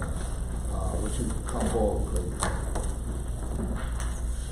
Thank you, Rob, here too. Yeah, Rob should be coming back. And I'm Carl Refer, I'm Senior Vice President of Pickering Firm in Jackson. How you doing? I'm trying to get over Omaha. Well, you went and brought him back home. I was up there with Dr. Keno. Saw you on TV. Raphael Palmero was in the box with us. Oh. And, I saw him go, wow. Yeah. I said, Dr. Keno said we couldn't get this publicity, we couldn't buy this publicity. It's going to be great to start for Mississippi, Hall County, the state of Mississippi, and certainly Mississippi State We're University. still buzzing around. When we submitted, they had a request for proposals for this, and went out to paper. We submitted as the Mississippi Engineering Group. Right. Mississippi Engineering Group is Pickering 50%, and me, and Wagner Engineering 50%. We did a major job for Governor Haley Barker. We were the engineers that did the infrastructure work after Katrina. We handled over $160 million of water, wastewater, and road reconstructions after Katrina for our state of Mississippi through this firm. It brings about 300 engineers and technicians together to give you the expertise that you need on this dam project. So that's what we need to have. And when I submitted, Rob, when I submitted, it was Mississippi Engineering Group. Okay. And you have now got all that information I think you need. I think we just need to make certain that if they have any questions, that I need to have a board order, a motion that acknowledges that the Mississippi Engineering Group. I'm sorry, I'm just. Go ahead, Rob. The Mississippi Engineering Group is the same as, for the purposes of this board order, is the same as the Pickering firm. So that there's congruency there. Yeah. The contract will be with the Mississippi Engineering Group. Okay. I think you got a copy of the contract, Rob, so that's what we need to acknowledge here, and we will get to work immediately. Well, I've got Mr. Furr, got just a couple of questions about the contract, and I'm glad to see that we're ready to move forward. Okay. Come to a resolution on this. But I have, by the way, I have Bill McDonald here with me with Wagner. He's one of their key engineers there. Okay. I'm probably most excited I'm on the board seeing this starting to take place. But I do have a couple of questions. One is do you have a time frame on delivering? Bill, what do you think we can do? They're on the time frame of getting. We have an expert in the dam safety issue that's very, very close to DEQ people. Okay. And that's what the action is, getting them satisfied. So Bill, what do you think? We can get started and meet that. And again, I'm Bill McDonald, Wagner Engineering, 50% owner of Mississippi Engineering Group. Yes, the way we structure this contract approach is really two parts. Part one is just a quick sort of scoping exercise, situational assessment, bringing 5-year-old data and reporting up to speed, go out and do an on-site reconnaissance, put together a quick conditions assessment opinion to you, and we can, I would think we can do that within 45 days, get that turned around, and based on the results of that finding, if anything has changed since, your previous, work that was done about 5 years ago, any new information that's become available, we'll make decisions about what needs to be done going forward, how much effort it's gonna take going forward, whether there needs to be new field survey, any geotechnical investigations, those kinds of things. We'll do some, dam inundation modeling, dam breach analysis, that kind of thing. And then obviously the biggest part, which is any remedial recommendations for, repair and rehabilitation costs and that kind of thing. That would be that's really the biggest part of the work, the second part. But we won't really know the scope of that until we do this initial quick situational assessment. But I would think we can get that to you within 45 days.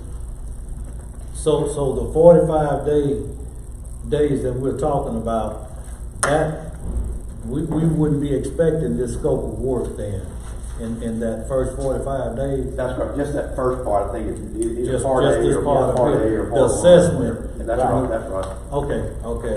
And I guess my second question would be, would there be a clause in there that says anything about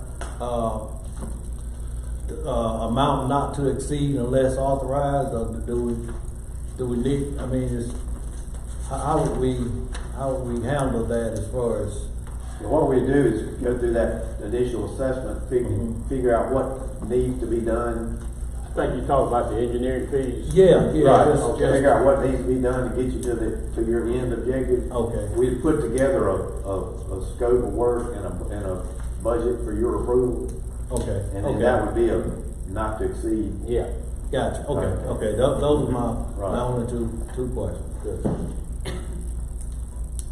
Will that scope of work be done prior to us accepting your contract, board accepting your contract, before that scope of work is presented and that price is presented not to exceed? Well, the contract would, the first, once you approve the contract, we would proceed to that first part, which is the assessment. But we would come back to you with a written report and say, here's what we would propose doing in that second phase. Right. And we would not proceed with that until you approve that, until you accept that report and adopt it. Okay.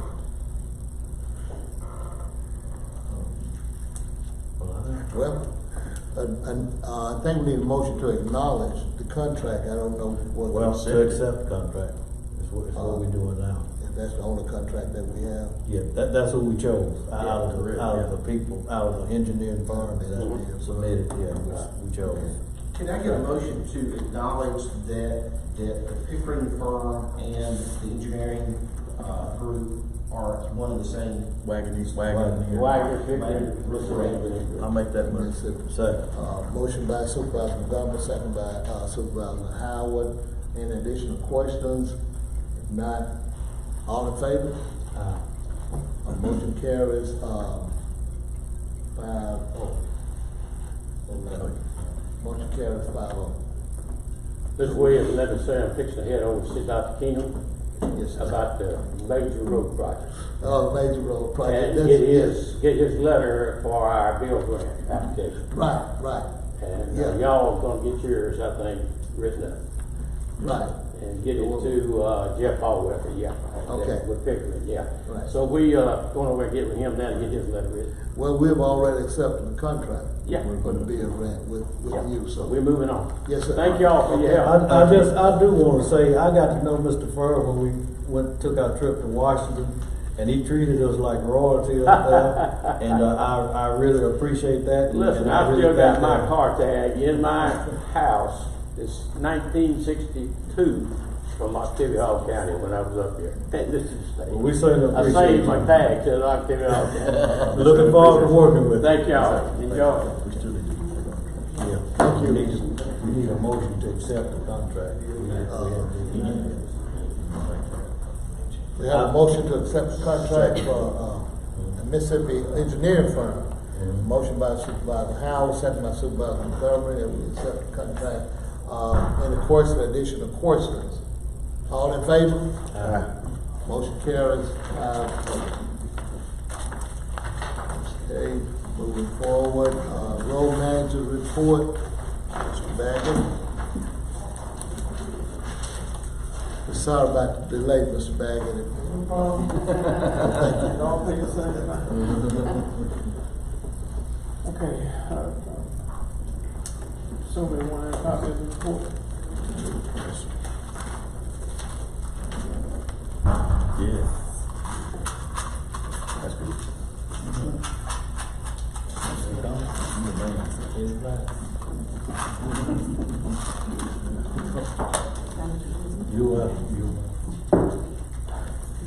Before we get going, before I forget, and I touched base with you, but we're at Oliver Jackson and Longview Road meet.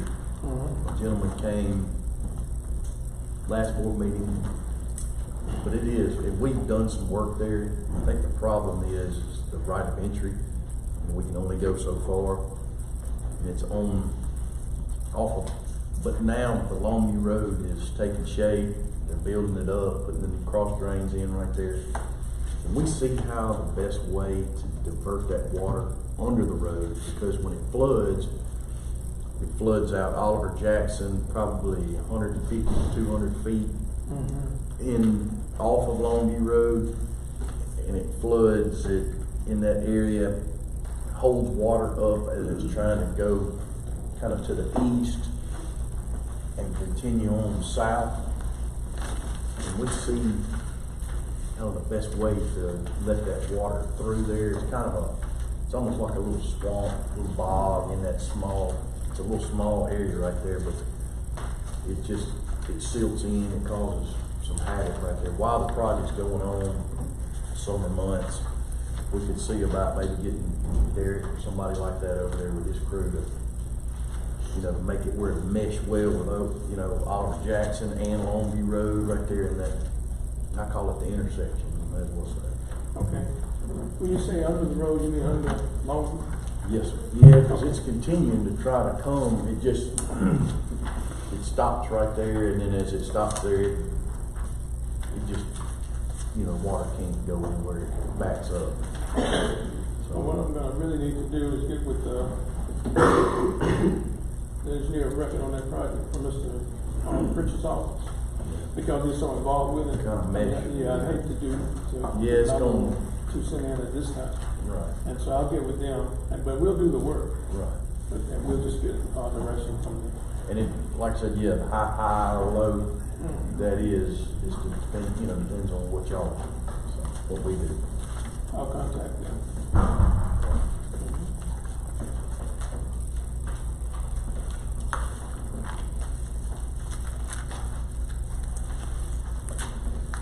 While the board is looking over that report, I will say that this year is quite challenging with the road department. It takes a lot of time to get parts, to get repair and maintenance turnarounds at the different places we normally use. And so we're right in there with the rest of the country. I guess we're trying to get things done and trying to get things moving. So it's slowing us down some.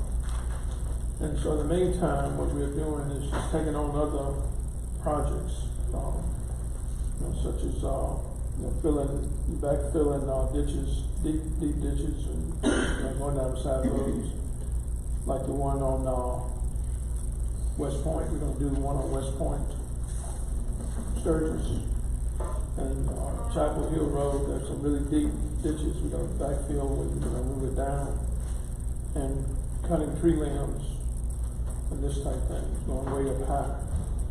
I don't think the supplier knows when we're gonna get our tractors, but we are working with local vendors to try to get the ones that we have up and running as best we can. And so that's where we are on all that. Mr. Baggett, you mentioned repairs.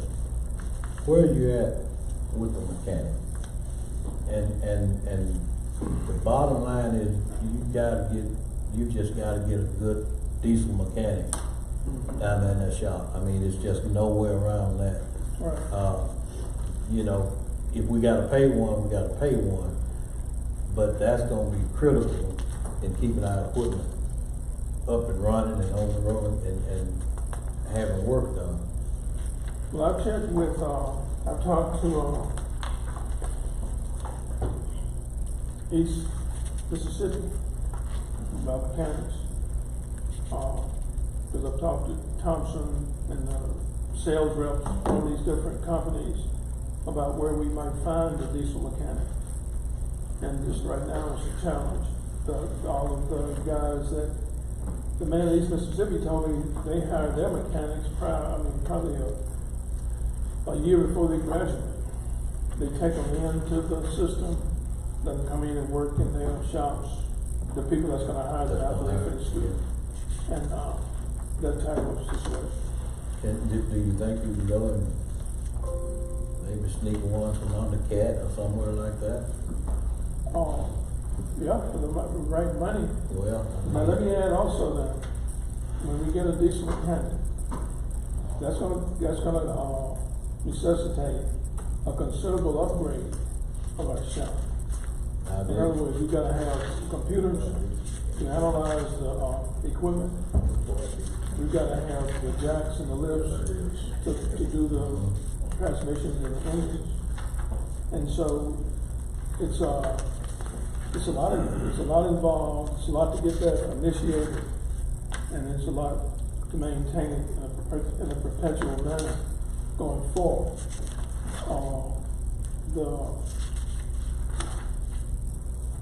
The ideal thing to do, and probably much more cash flow is a much bigger burden on cash flow would be to replace and rotate equipment. That's what most other counties do. We really don't know of a county, and I don't know all the counties, but I don't know of one that's equipped to do their heavy diesel work. And so what they try to do is through a process of rotating and purchasing, avoid those major issues like transmissions and these type things. So that's a long answer to the question. well, I mean, you know, to me, and this board, we want work done, we want road built, we want this, and the heartbeat of the county is its equipment and its workers. I mean, that's how we get the work done that we're requesting to be done. And without the equipment to do it, we don't get it done. We get behind. So we've got to come to some resolution, be it like you're talking about, rotation of equipment, or deciding what our mechanic shop's gonna be, whether we just gonna change oil and fix flats, but we've gotta do something. Right. You know, we've gotta come up with some resolution in order to keep rolling like we need to. Yeah, because now it's if we continue to go like we're going now in 2 years, it's gonna be a real challenge. Talking about we're not gonna have anything running. I mean, because of that, you bring a grader in, and it might be a very small sensor, but it takes a long time to find it, and the turnaround time is just, we've got 2 graders down there. One at Cat that's been there for 2 weeks, and one at the shop. And we just can't get them out. And other equipment, rollers, not roller compactors, front end loaders, just, it's everything, it's kind of just falling apart. If we see that we're heading toward trouble, we need to start looking at how we can avoid it. Okay, That's what we need to do. We headed toward trouble. We need to look at how we can avoid it. By starting to come up with some ideas. Or find a shop that could work on our equipment themselves. You know what I mean? They're, like you say, Graders, all of them have over 10,000 miles on hours. Yeah, right. 10,000 hours. And when 10,000 hours, the engine might go out at any time, transmission. I mean, it's just a matter of time. And, I think previously we have held on to equipment too long. And we have equipment now that's, really old. That probably should have been replaced a while back. And when we rotate equipment, we get equipment that still have a warranty on it. And shop is required to repair it. So it does make a difference not to hold on to equipment too long. Yeah. It needs to be rotated in and out. Well, we've got, we've got this buyback program that we can utilize, if we can get on. I don't know what you were thinking, but in my mind, I'm just a 3-year cycle to where we could bring it in, use it for 3 years, and then have it repurchased. I guess the only little caveat to that is it has to be in a certain, when we get ready to sell it back, it has to be in a certain condition. Right. And that's where it comes in to the fact that we've got to take care of it. We've got to fix things that need fixing on it, so that when that 3-year period is up, we can get back what we expected to get back out of it. But that's just one of the things that we can be looking at. And the shorter rotating sellback period you have, the less concerned you are about that. In other words, if you keep it a year rotated, it's a lot easier to maintain it, or 2 years, than when you start getting out to 3 to 5 years on the resale. So, Can you take on that as a project of trying to develop a plan, equipment rotation or upgrade plan that you can present to the board within a reasonable period of time? Yeah, I'm just talking about overall assessment of what we got. Right. Because you're saying in 2 years, 2 years will be here before you know it. It will be. That won't be the best time because it'll be the election time. So if we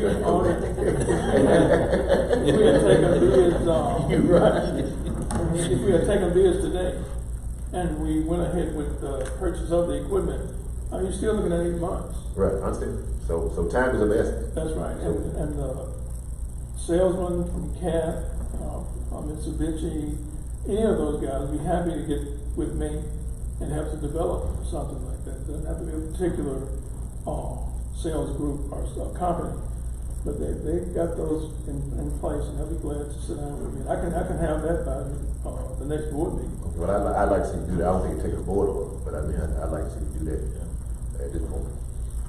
Okay. And he said 2 years before all the equipment's broke down. Oh, yes. That doesn't mean, he could be just meeting now and have something broke down. Yeah, I was thinking that I would have the supervisors come out 2 at a time and just survey the equipment. I mean, look at what we have and look at the state that it's in, and the models and the hours and all of that. Well, Mr. Baggett, are you finding it more difficult to find shops that can handle it? For instance, Holman Transmission, that did a lot of industrial transmission work in Columbus. Where I know a lot of people in this area, they bankrupt, they close down. Yeah. They're closing down. Yeah, it's hard to find anyone except the bigger companies like CAT and all, and they're so, I won't get into all that, but yeah, it's a challenge. With the resources the county has, I think we do better to just make a payment instead of making a shop bill. Yeah. Because those shop bills are good too. That's the way the city, when I was there, they had to spend $1,000 show on a piece of equipment to get it back before you get home back with it. Fix it again and put it back in shop again. That's right. And that's what I was talking about. Maybe you can look at what we're spending, what it's costing us in downtime and lack of production, as opposed to making a payment. And then looking at turning it back in, receiving the funding back from it to put back on something else and just get into that rotation. But I think that's a viable. Right. Well, it's not hurting the budget a lot, but we're actually spending on it. but the downtime is killing Killing it, yeah. I mean, I was right Good to the road. observation, Mr. Supervisor Trainer made that you would present to us a plan of rotation of equipment, so we'll be looking for that. Okay. For me, thank you for your, oversight. I see you out there more visible. Yeah. And I've had a project completed. I was kind of embarrassed because the person told me I've been trying to get this done for 4 years, and it was just a cross drain. Yeah. But thank you for your oversight, and I think you had something to do with getting that cross drain replaced. Yeah, I think I've been here for 4 years then. I've been here right at 4 years. Yeah, right. Well, that's 3 years. Thank you for your oversight. Okay. Yeah, make sure you do it. No. Get it done for the one. I want to say to Ms. Miller, we did get that material in. Our compactor has been in the shop. We got it in last Thursday, and we plan to put that material on that road tomorrow. That's just a side note. Can we look at Troy Lane ditches and the limbs as well? Mm-hmm. I had a gentleman that stopped me this weekend. I was riding my bicycle in Sunset. He tracked me down. I don't know what in the world. And can you please follow me to Troy Lane? He had to show me. Mm-hmm. So as soon as they can dig Troy Lane's ditches out and hit those limbs. We on Blue Cut right now. We got 2 days on Blue Cut. We've done the 811 for Troy. And we're going to send a knuckle boom around there to pick the... Yeah, I saw like the water line had been sprayed right there.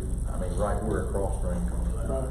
And so we will be moving on to Troy Lane latter part of the week. Thank you. He was adamant. So. Yeah, it's got to that point. Could you keep in mind the situation with Wash Road? It's flooded out a lot and probably in need of a cross drain. And we have further discussion on that because it floods often. When you would keep that in mind, I would appreciate it. I will. I make a motion to approve the road manager's report. Second. Motion by Supervisor Montgomery, second by Supervisor Howard, that we approve the road manager's report. Are there additional questions for the road manager to come in?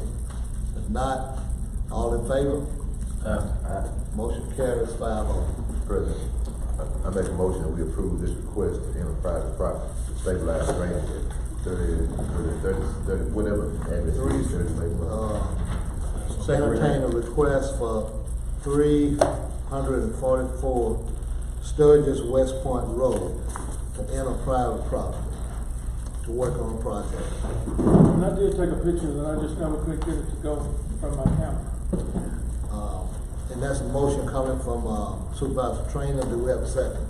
Second by Supervisor Montgomery, that we entertain stabilization drainage on 344 Sturgis West Point Road. In addition to questions, but do we have a second?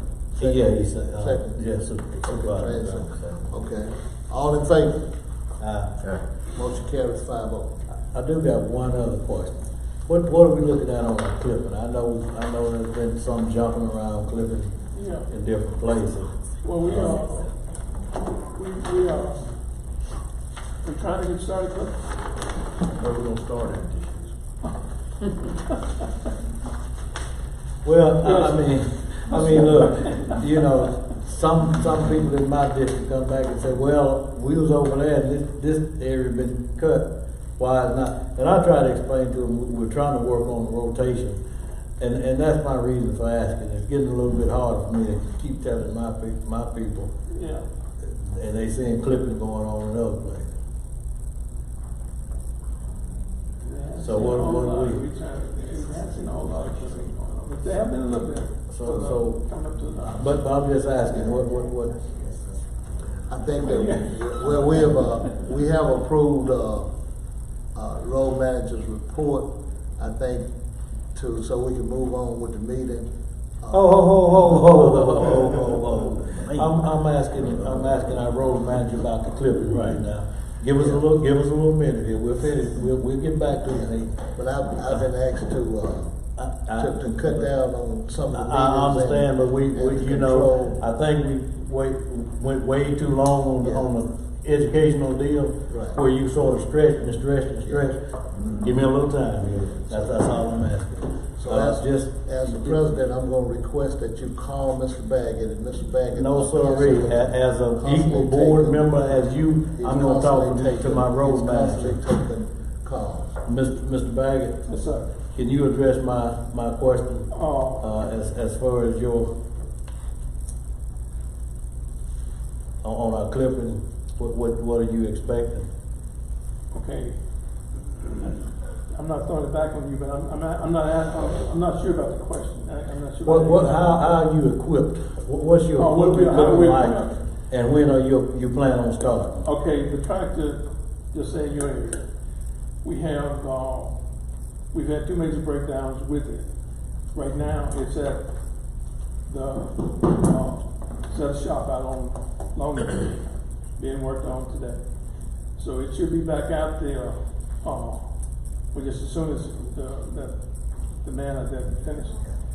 And the rest of the tractors, and I guess I have a question for if part of our equipment is here, can we get part of that equipment? Say we have the bush hogs are here.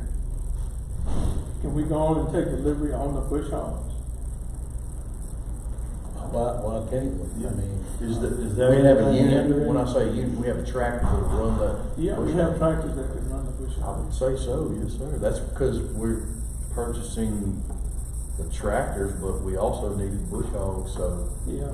Any weapon you have at your disposal, I'd use.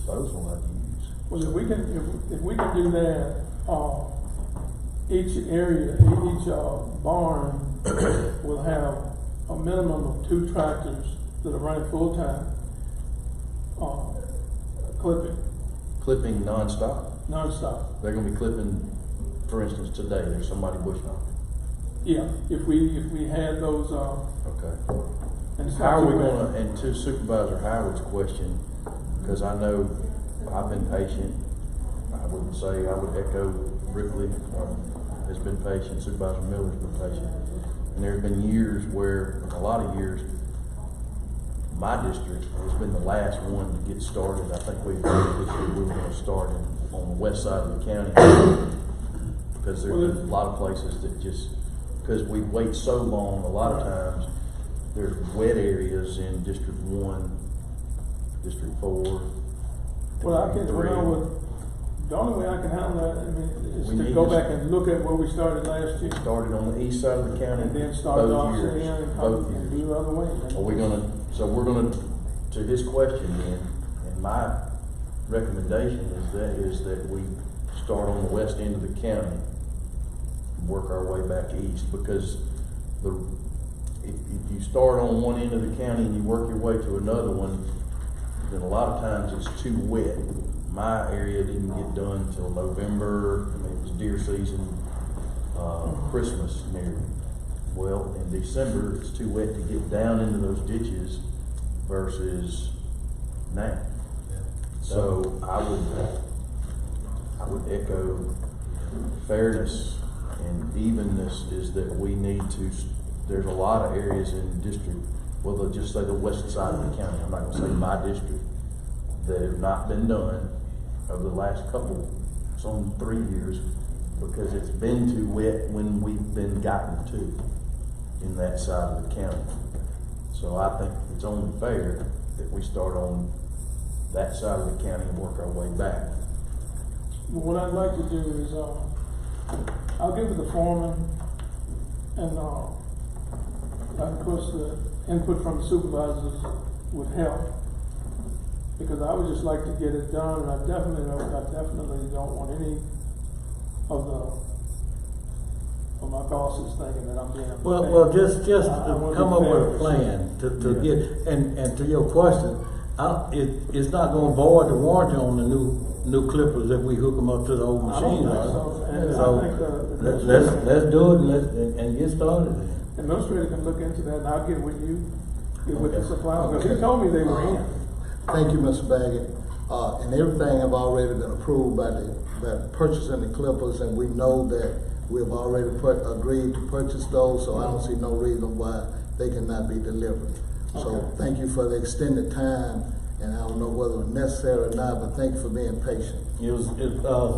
President Williams, it was just as necessary as you stretch it out for another extra 45 minutes with the education. Now, board. listen, if we can move forward. Don't do that. Don't do that, Supervisor Williams. Let us Don't move do that. forward. Let us move forward. One of the biggest Well, problems. let's that move we forward, have- let's move forward, but don't you One jump of the in and biggest cut off when I'm problems trying that we to have. get to a resolution on something. We had already approved his presentation. Well, you know, Supervisor Williams, we were carrying a motion and you were fixing to allow the lady to jump back in. And I respected your request. Let's move forward, because you're out of line, Supervisor I Williams. respected You're out your of request, and line. I expected you to. You're out of line, Supervisor Williams, let's move forward. Okay. With that in mind, Attorney Robinson, we are having a problem with, the board being extended. Thank you, Mayor. Too much time. And with that in mind, what is the procedure for the president to call and discontinue conversation and continue to move on with the board meeting? Anyone at any time can call for the Move the previous question. yes, sir, move for previous question, and that moves it on. You can't do anything but Move for previous questions. Good deal. Any member at any time, correct, good enough? Even if we have approved a presentation, and then I call for us to move on. Been accepted by the vote. But we need to move on, Supervisor Williams. And that's why we need to move on with a lot of things that just. Supervisor Williams, we need to move on.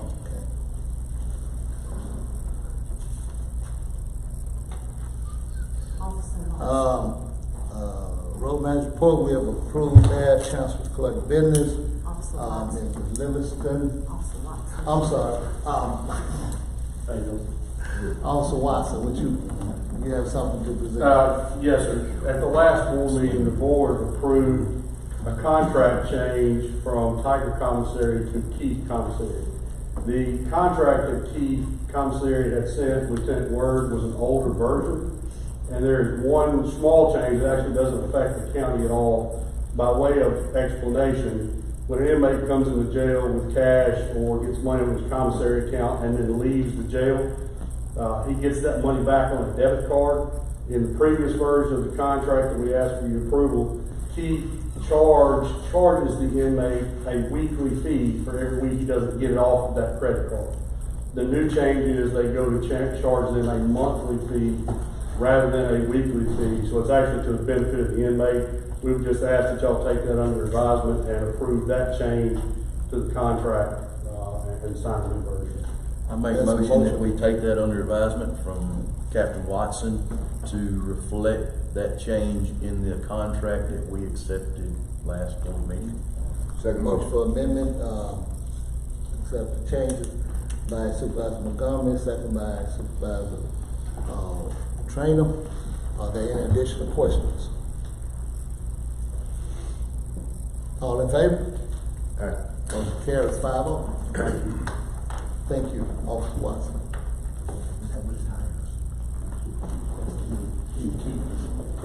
Chancellor Clerk, business, Mrs. Livingston. I have a couple of things. The first thing that I have is I need an acknowledgement referring that we had no CD for the month of June and the funds remain the same at Citizens Bank. So moved. Motion by Supervisor Howard, second by Supervisor Montgomery, no CD changes. Any additional questions? All in favor? Motion carries 5-0.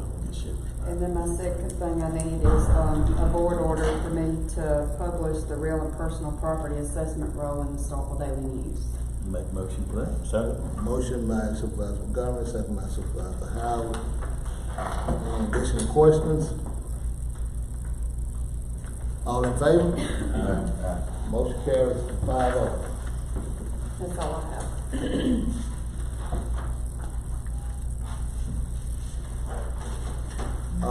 County Business Administration. You have the payroll changes in your packages for approval. I make motion for payroll changes. Second. Motion for approval, payroll changes. Supervisor Montgomery, second by Supervisor Howard. All in favor? Aye. Motion carries 5-0. You have Bell South Telecommunications right away that is located on Felix Long Drive for your approval. Motion for approval. Second. Approval, Supervisor Montgomery, second by Supervisor Trainer. Any questions? All in favor? Motion carries 5-0. Need to acknowledge the Veterans Affairs certification for Pat Hobson. So moved. Second. Motion by Supervisor Montgomery, second by Supervisor Howard, to acknowledge certification. Any additional questions? All in favor? Motion carries 5-0. Need acknowledgement of OCA Regional Medical Center budget for fiscal year 2021-2022 operation. So moved. Second. I'll second. Motion by Supervisor Howard, second by Supervisor Montgomery. Any questions? All in favor? Motion carries 5-0. Need to acknowledge the Unity Park annual report for fiscal year 2020-2021. So moved. Second. Motion by Supervisor Howard, second by Supervisor Montgomery. Unity Park budget, acknowledgement. All in favor? Motion carries 5-0. We have a budget amendment for the Sheriff's Department in the amount of $4,699. Motion to approve. Second. Motion for approval, Supervisor Montgomery, second Supervisor Howard. Any questions? All in favor? Motion carries 5-0. We have a budget amendment for the Chancery Clerk in the amount of $5,550. Motion for approval. Second. Motion for approval, Supervisor Montgomery, second by Supervisor Howard. Any questions? No questions, all in favor? Motion carries 5-0. We have a budget amendment for the Road Department in the amount of $4,000. So moved. Second. Budget amendment, Road Department, Supervisor Montgomery, second by Supervisor Howard. Are there any questions? Not, all in favor? Motion carries 5-0. Credit card charges for the month in the amount of $5,832.34. Motion for approval. Second. Motion for approval, credit card charges, Supervisor Montgomery, second by Supervisor Howard. Any questions? All in favor? Motion carries 5-0. Need approval for the claim docket, claim numbers 3262 through 3541. So moved. Approval claims docket. Supervisor Montgomery. Trying to get them out. Rocking and rolling.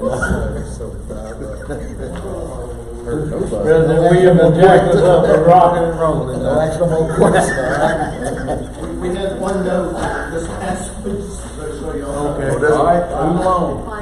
All right, move forward. Payment of claims docket. They said she a nay or an abstain? That's what we need to find out. She abstained. Does she normally abstain? She normally abstains.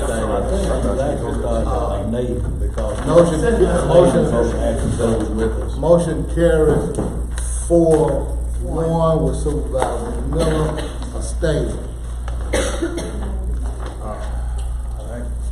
Move forward. Also, I need to remind you all of the capital improvement workshop tomorrow morning at 9 o'clock. Good deal. Board rooms. We don't have to vote on that one. It's already been established and we already decided on it. I have a couple Is that the of one with the things city? also. That's the one with the city? Lynn. Lynn Morris. Government consultant. Yeah, government consultant. I need an order also to cancel the previous business credit cards in the previous county administrator name. So moved. Second. Motion for approval by Supervisor Howard, second by Supervisor Montgomery. Any questions? That was to cancel hers. Take her name off it, and then Okay. I'm gonna do an order to put my name on it. Okay. That's two separate ones, so that's coming in. Okay. Right. So we're approving both orders. No. Just To hers. remove. Separate.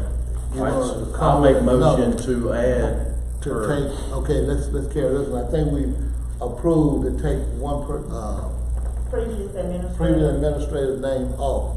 All in favor? Motion carries 5-0.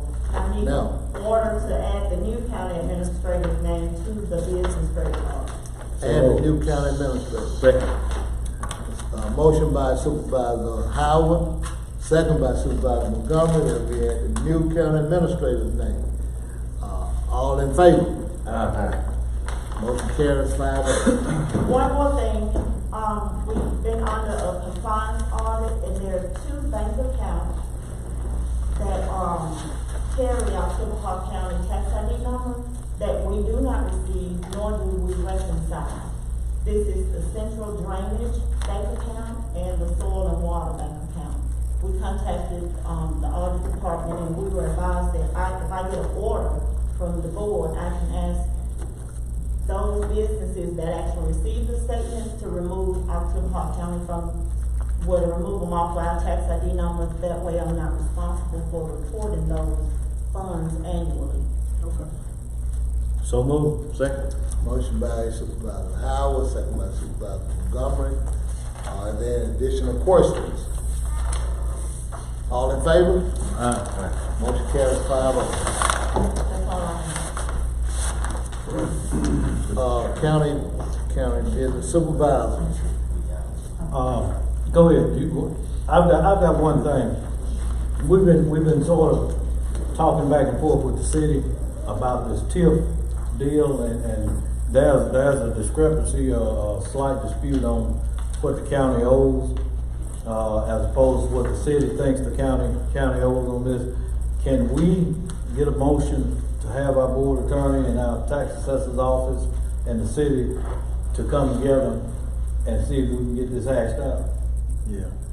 I'll second. Yeah, that's my motion. Yeah. Motion by Supervisor Howard that we come to some kind of conclusion about the payment that we owe the city. On the What TIF. they're saying. TIF, Yeah. yeah, right. We need some clarity on that. Right, need some clarity on that, and that Attorney Robinson, you're working on it. Motion by Supervisor Howard, second by Supervisor Trainer. Yeah, but get with us on what your findings are, I suppose, the next meeting. Yes, sir. What happened, you know. The biggest problem we got is, I mean, people are closer together in terms of what. They way apart. Yes, sir, we're like substantially apart. And I can follow the logic of Miss Emily whenever, whenever they were looking at it. I'm having a hard time following the logic on the other. That doesn't mean it's not correct. It's just I'm having a We hard just time need to following. figure out what's kosher, what's good. Yes, sir. We know that we owe something. Yes, sir. We need to determine what it is What that we that have to number owe, is. based on the collection rate. Well, it doesn't seem like the TIF district was as successful as we thought it would be. The question That's is. basically what it is. Exactly. It's not as successful as we thought. So maybe we the should TIF consider district that in the future, but. What it should have been. What they're saying is that it was, I mean, we're talking about substantially different That's numbers. right. But we didn't have any rise above. In other words, our contract was for an amount above what we previously were getting. Right. Yeah. We didn't have a whole lot of that. And so that's kind of been one of the primary questions. I tried to get a hold of the Attorney Latimer on Friday, and I tried to get him yesterday, which I forgot everybody was working yesterday. So I tried to get a hold of him yesterday as well, and to see if we could kind of. But the last time I talked to him, he and I seemed to understand each other. We just couldn't understand the other parties that were involved as to why the number is so high over here and why we're so low over here. So getting it with the tax assessor will help us straighten some of that out. And having this order allowing the tax assessor to be a part of this discussion would really help, because that's where the numbers will come from. Well, it seems to me like it's being, the city is basing it on the projected assessment as opposed to, we're looking at the real assessment. The reality is not the same as what was projected, at all. And I've wondered sometimes if we're not getting faulty appraisals out of some of this stuff. Now that's just I think to Supervisor Howard's point, to add to that, we need to, like your grandma used to put, an old sheet out on the thing, you knock it out and see what comes out of it. And to look at the whole TIF model, and this is a good one to look back. This was right before I got in office. But I mean, I understood it, but I would like to see the goods, the bads, and the uglies of it, so. I have a hard time believing that the appraised value did not go up. That's my honest opinion. Now, this is based on nothing more than Rob's looking at property over the last 20 years. I'm having a hard time understanding how we had a dip in a piece of property that was really made a lot nicer.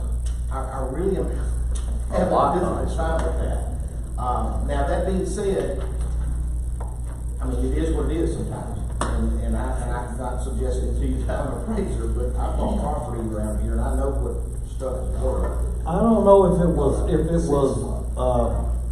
a drop in the property. I think it was based on the taxes that we would collect based on the improvements. Right. And we have collected taxes and increase in the taxes, but they just wasn't nearly what was projected. And it's entirely possible that this is a typical TIF that it's overestimated on one end and underestimated on the other, and that may be a part of it. But I will get with the mayor and hopefully the tax assessor can help me. Yeah. We just need to know what we just need to do a full case study on it. We can't keep letting this float out there. It needs to be taken care of. I have one thing as far as supervisor business is I've had several people on John High Road, some people, a lady this morning called me before I came in here in Sunset, and I've gotten up with Mr. Beanie, hey, he went out at 7:45 at night one night and picked up a lady's trash himself in the truck. He did it. I mean, I talked to him, he went and did it. It had been 6 weeks since her trash had been picked up. So just next garbage board meeting, and I understand, look, I know full well about employees, what they will and will not do these days. It just behooves me what people will not do these days, but if we could just reiterate that we get some incomplete routes, Okay. And we will, listen, it's been brought to their attention, and they've had a couple of years now to step it on up, and if it's at the point to where they can't, then it's time now to look at something. But Mary Ann's doing all she can, I get it, but just to drive that home, we will. And hey, sometimes to be fair to them, it's not on them. I understand that, but if a garbage can is off the road 2 or 3 feet, you got 80-something-year-old lady with a woman. I know some of these old ladies I've known since I was hatched. They can't do any better than that. Help them out if they can. We'll do it. Okay, we have something else in your package pertaining to East Octavia Wastewater District for an appointment of Clifton Crosby. We will not make an appointment now because of person has not actually retired yet, but we'll be coming back for an appointment of Clifton Crosby to the East Octavia Wastewater Management District unless there's someone else that's, to be replaced. Mr. Burton passed away. I know, but this is not for, Mr. Burke, this is for, Joe Reed. That's what said, the district recommends board consider Mr. Griffin Crosby to fill the unexpired term of Mr. Junior Burton. This, I know, but this will have the fifth on the board, Joe Reed, plan to resign in a few weeks, and the person will replace Joe Reed. Okay, well, just give more clarity, everything, we can do it at another time. Right, at another time. Joe Reed has not actually retired yet, but we will be. He ain't worried about water. We will be voting on. And DC don't hide now, so. What are you doing? Talking about the fellow that he passed away. Oh, I thought you were Joe Reed. I did too.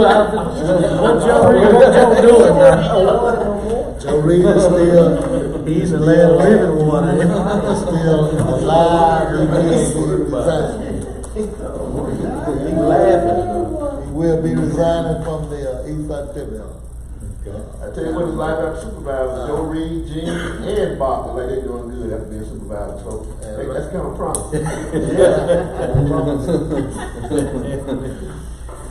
Okay, do we have any additional business coming from, county supervisor?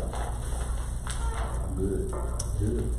If not, let's, get a motion for adjournment. Motion by supervisor. Say recess tomorrow. Recess until, let's set a date. It's tomorrow, July 7th. July 7th, recess. That's our next board meeting. We'll The set next that. board meeting, we could, Yeah, you need to go ahead and set that. we need to set the date What's for 2 the weeks next, from today? for the next board meeting. 19th, 20th, 20th. No, 19th, I think. Night, yesterday, so the 5th will be the 19th at 5:30. 19th. Yeah. All right, 19th. I'll second the motion, I think he said 19th. Motion for the, 19th to be the recess meeting, on the 19th of July. Motion by Supervisor Montgomery, second by Supervisor Trainer, that we set the recess meeting until the 19th of July. All in favor? 5:30.